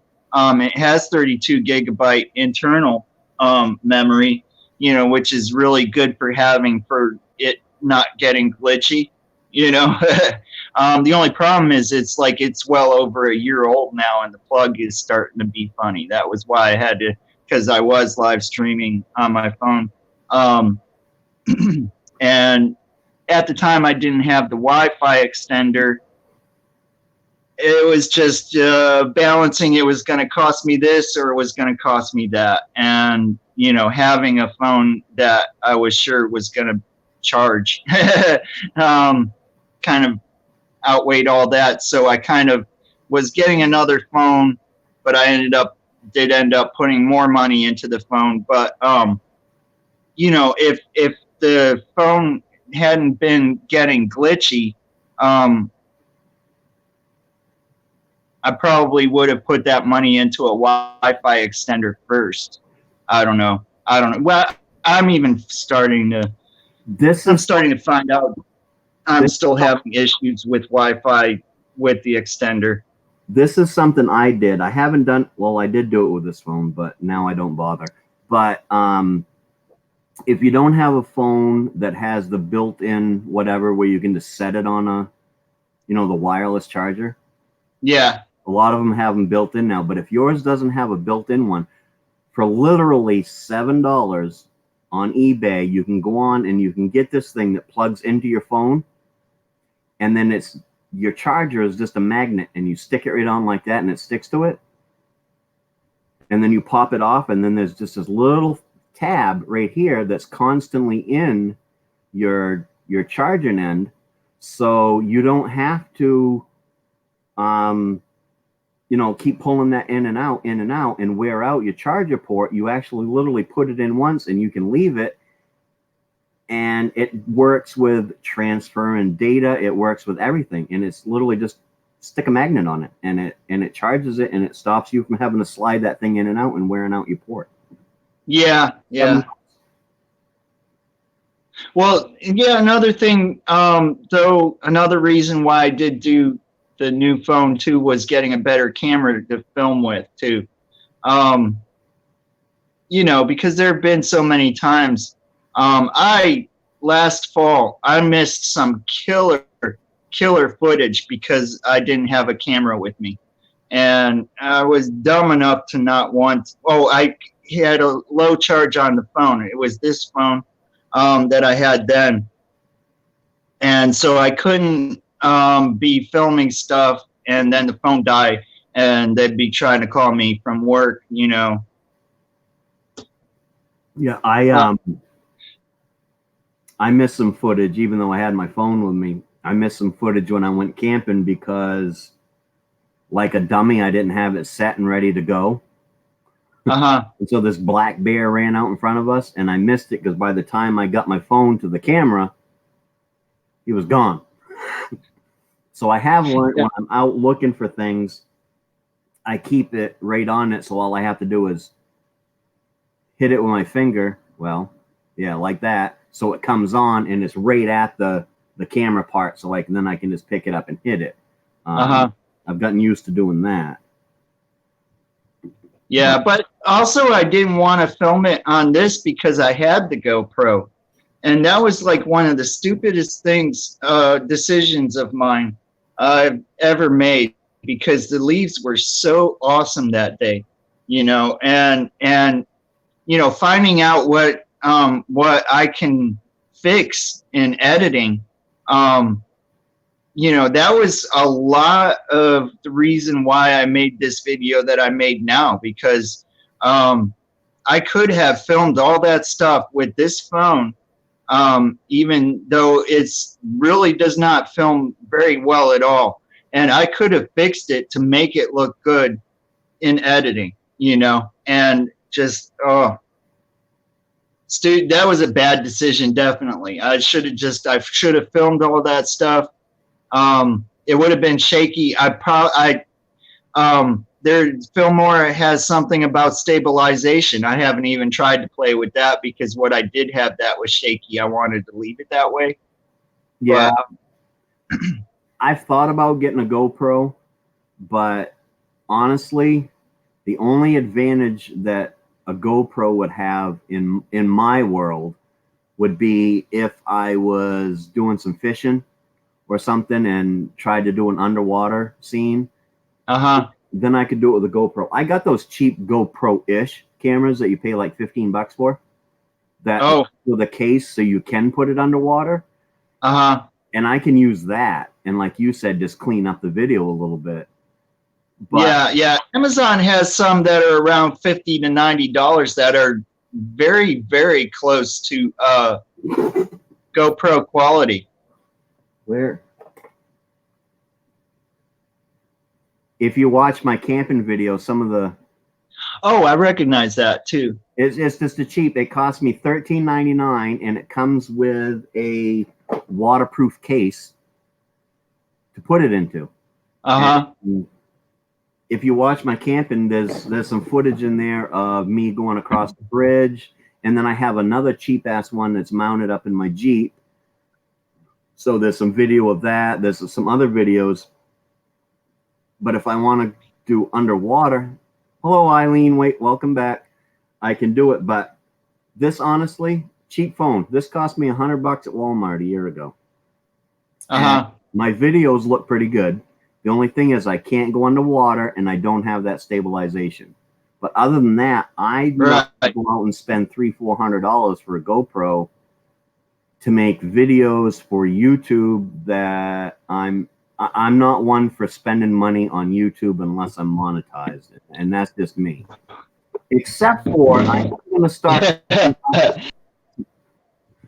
going to start putting up in my live stream, I think, a probably shoot the duck program.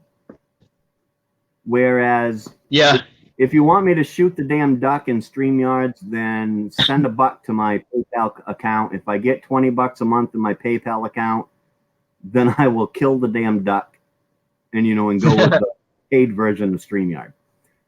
But other than that, until it's monetized, I'm personally not gonna spend the money for stuff to do it. Yeah, that's where I differ on that because Eileen saying, "Hey, Nomadic Bike." Hi, Eileen. Hello. How you doing today? I don't see the chat except for that he just pulled up. But that's one area I differ in is that I am investing into my channel to hopefully get something back from it. And if I don't, then I don't, you know, but I want to try to make the best thing that I can. But, you know, yeah, like I was saying in my video, you know, don't worry about equipment. Don't stress yourself out over equipment. Just worry about good pixels in the camera, worry about stabilization. And after that, just, you know, the best that you can do with those two things, you can fix the rest in editing. I have learned, you know, you can really, really fix things in editing. The footage that I fixed, that I filmed with this camera, if you would see what it looked like before I edited it, it's a big difference, and I didn't even spend as much time on it as I could have. Yeah, and with your cell phones, quite honestly now, for like $15 or $20, you can buy a selfie stick with a stabilizer in it. Oh, yeah, gimbal. I'm not sure what it's called, but it's a stabilizing selfie stick, so it doesn't bounce when you're walking or whatever. I don't know how it works. I don't have one, but I know you can get them for like 15, 20. Yeah, those are,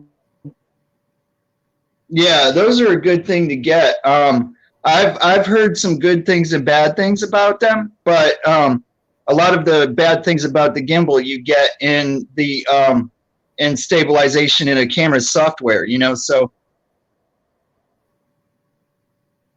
Yeah, and from what I understand, the Osmo ad about that, where the camera, and then all of a sudden everything goes to where the camera's at, you know, because the lock on something, you know. yeah. The only other thing I'm spending money in, and that's just because my live stream I did Friday, and I had Sean for help up here with me. When I watched my own live stream, he has that mic, and it made me sound like shit next to him. So I've gone and I've ordered me a mic off of eBay, but I didn't spend $100 and some odd on a mic. I ordered a $39 mic. It's a microphone. It comes with a pop filter. It comes with a boom arm to extend it out, you know, so that I can keep it up here. $39, you know. I see them out for actually they have microphones that cost you thousands of dollars, but Mike, that's about what that cost that I've used like in a couple of my live streams so far. My headset, when I use it, because I have to use earphones if I turn on my second monitor for some reason. So I picked up a set of headphones at Walmart for $9, you know, and it's got the mic on it, but I don't use it. I just kind of bend that out of the way because my mic in my computer is actually pretty good. My wife whispers to me when she's out in the kitchen and people on live stream are hearing it. So, but it doesn't have that, you know, that deep high quality to it, which is why I'm going to get another mic, because Sean for help made me sound like crap. So if I'm going to be doing interviews, I probably ought to sound at least as good as the people I'm interviewing. Yeah, that's one of the things you buy one of those mics for, so that because they focus on one direction and don't pick up the surrounding sounds. Yeah. You know, and that's like one of the things with the GoPro. A lot of the people have to like speak for a couple seconds before they start recording on the GoPro, because it automatically picks which direction it wants to get its, you know, it's a good thing and a bad thing, you know, because you can be behind the GoPro talking and it'll get your voice from behind the GoPro, but not the surrounding sounds in front, right, or left, you know, or you can pro, and it'll shift its attention that way. That's one thing about these. These come with that. But when you first start out, you get that little bit of weirdness out of it because it's trying to pick which direction to pick. Yeah. These here, they come with that waterproof case that comes with them. And I ordered a few of these. So I have the waterproof case. It's a case that it goes into that makes it waterproof, or it makes it so you can mount it, because there's no way to really mount this. You have to put it in that case. But what happens is the case doesn't let the sound in very good. So what I did is I just took one of the cases and I literally drilled a hole in it where the microphone to this camera is, so that the sound gets in there better. Of course, I can't use that to go underwater, but I have a case for that. But I literally, instead of buying some special case, I just bought one that I drilled a hole in the damn thing. But I don't even use these no more, because they say 4K, but the quality actually is jack on them. So. Last time I used that one was my getting my bike ready video when I went for a ride downtown. I mounted one of the things on my handlebars and took a ride downtown with the motorcycle. Mhm. So, but well, I think I'm gonna have another smoke. Every guys that I find.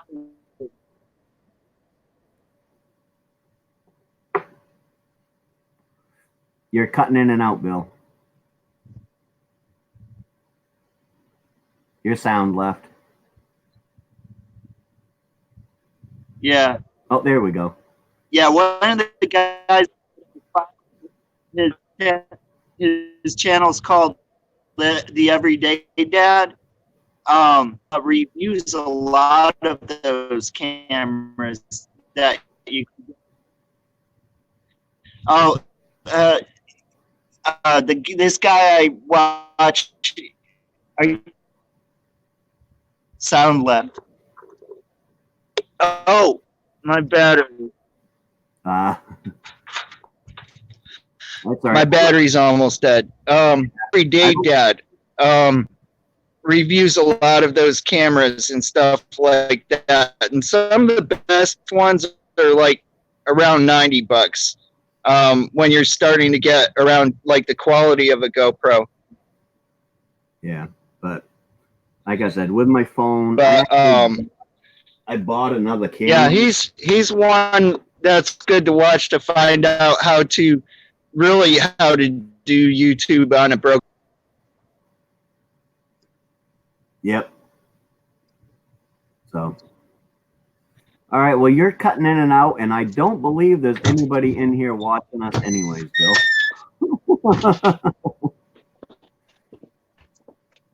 So, I think I'm gonna shut it down. I've been on for 3.5 hours, and literally, I plan on being on long enough to have. So, Crap. I think I'm gonna shut her down. Go watch some other people. I got a couple things I got to putter around the house and do today. Yeah. So you'll be on at 5. I'll try to make sure I'm not busy today, so I can come on over and chit chat with you in there. Yeah, 5 Central. Yeah, so 6 my time. Right. But yeah, I should have everything done I need to do by then. Awesome. But I got a couple days of my YouTube days. I'll be on YouTube most of the day. So, and it did come up today. Even though I've told people I work 12-hour shifts, so Sunday, Mondays, and Tuesdays, I'm not on. You know, I might get on and say hi to somebody, but I'm not really on. And then I had somebody come in, hey, you haven't been around. Well, no, it was Sunday, Monday, and Tuesday. Yeah, yeah. 12-hour shifts, you don't want to come to a 3.5-hour live stream after you worked a 12-hour shift. So, all righty, Bill. Well, thanks for coming on. I'm gonna not a problem, man. shut it down, and I'll probably end up going over and watch. I know Eway's Mike is live doing a thing right now, so I'll probably go over and chit chat with him for a bit. And so, but I'm sure I'll see you tonight. All right. Yeah. Awesome. All righty. And I would say bye to everybody out there, but I think we're the only ones here. All right. Yeah. You have a great day, man. All right. You too. Have a good one, Bill. Bye. Anybody else that may be watching, have a good day.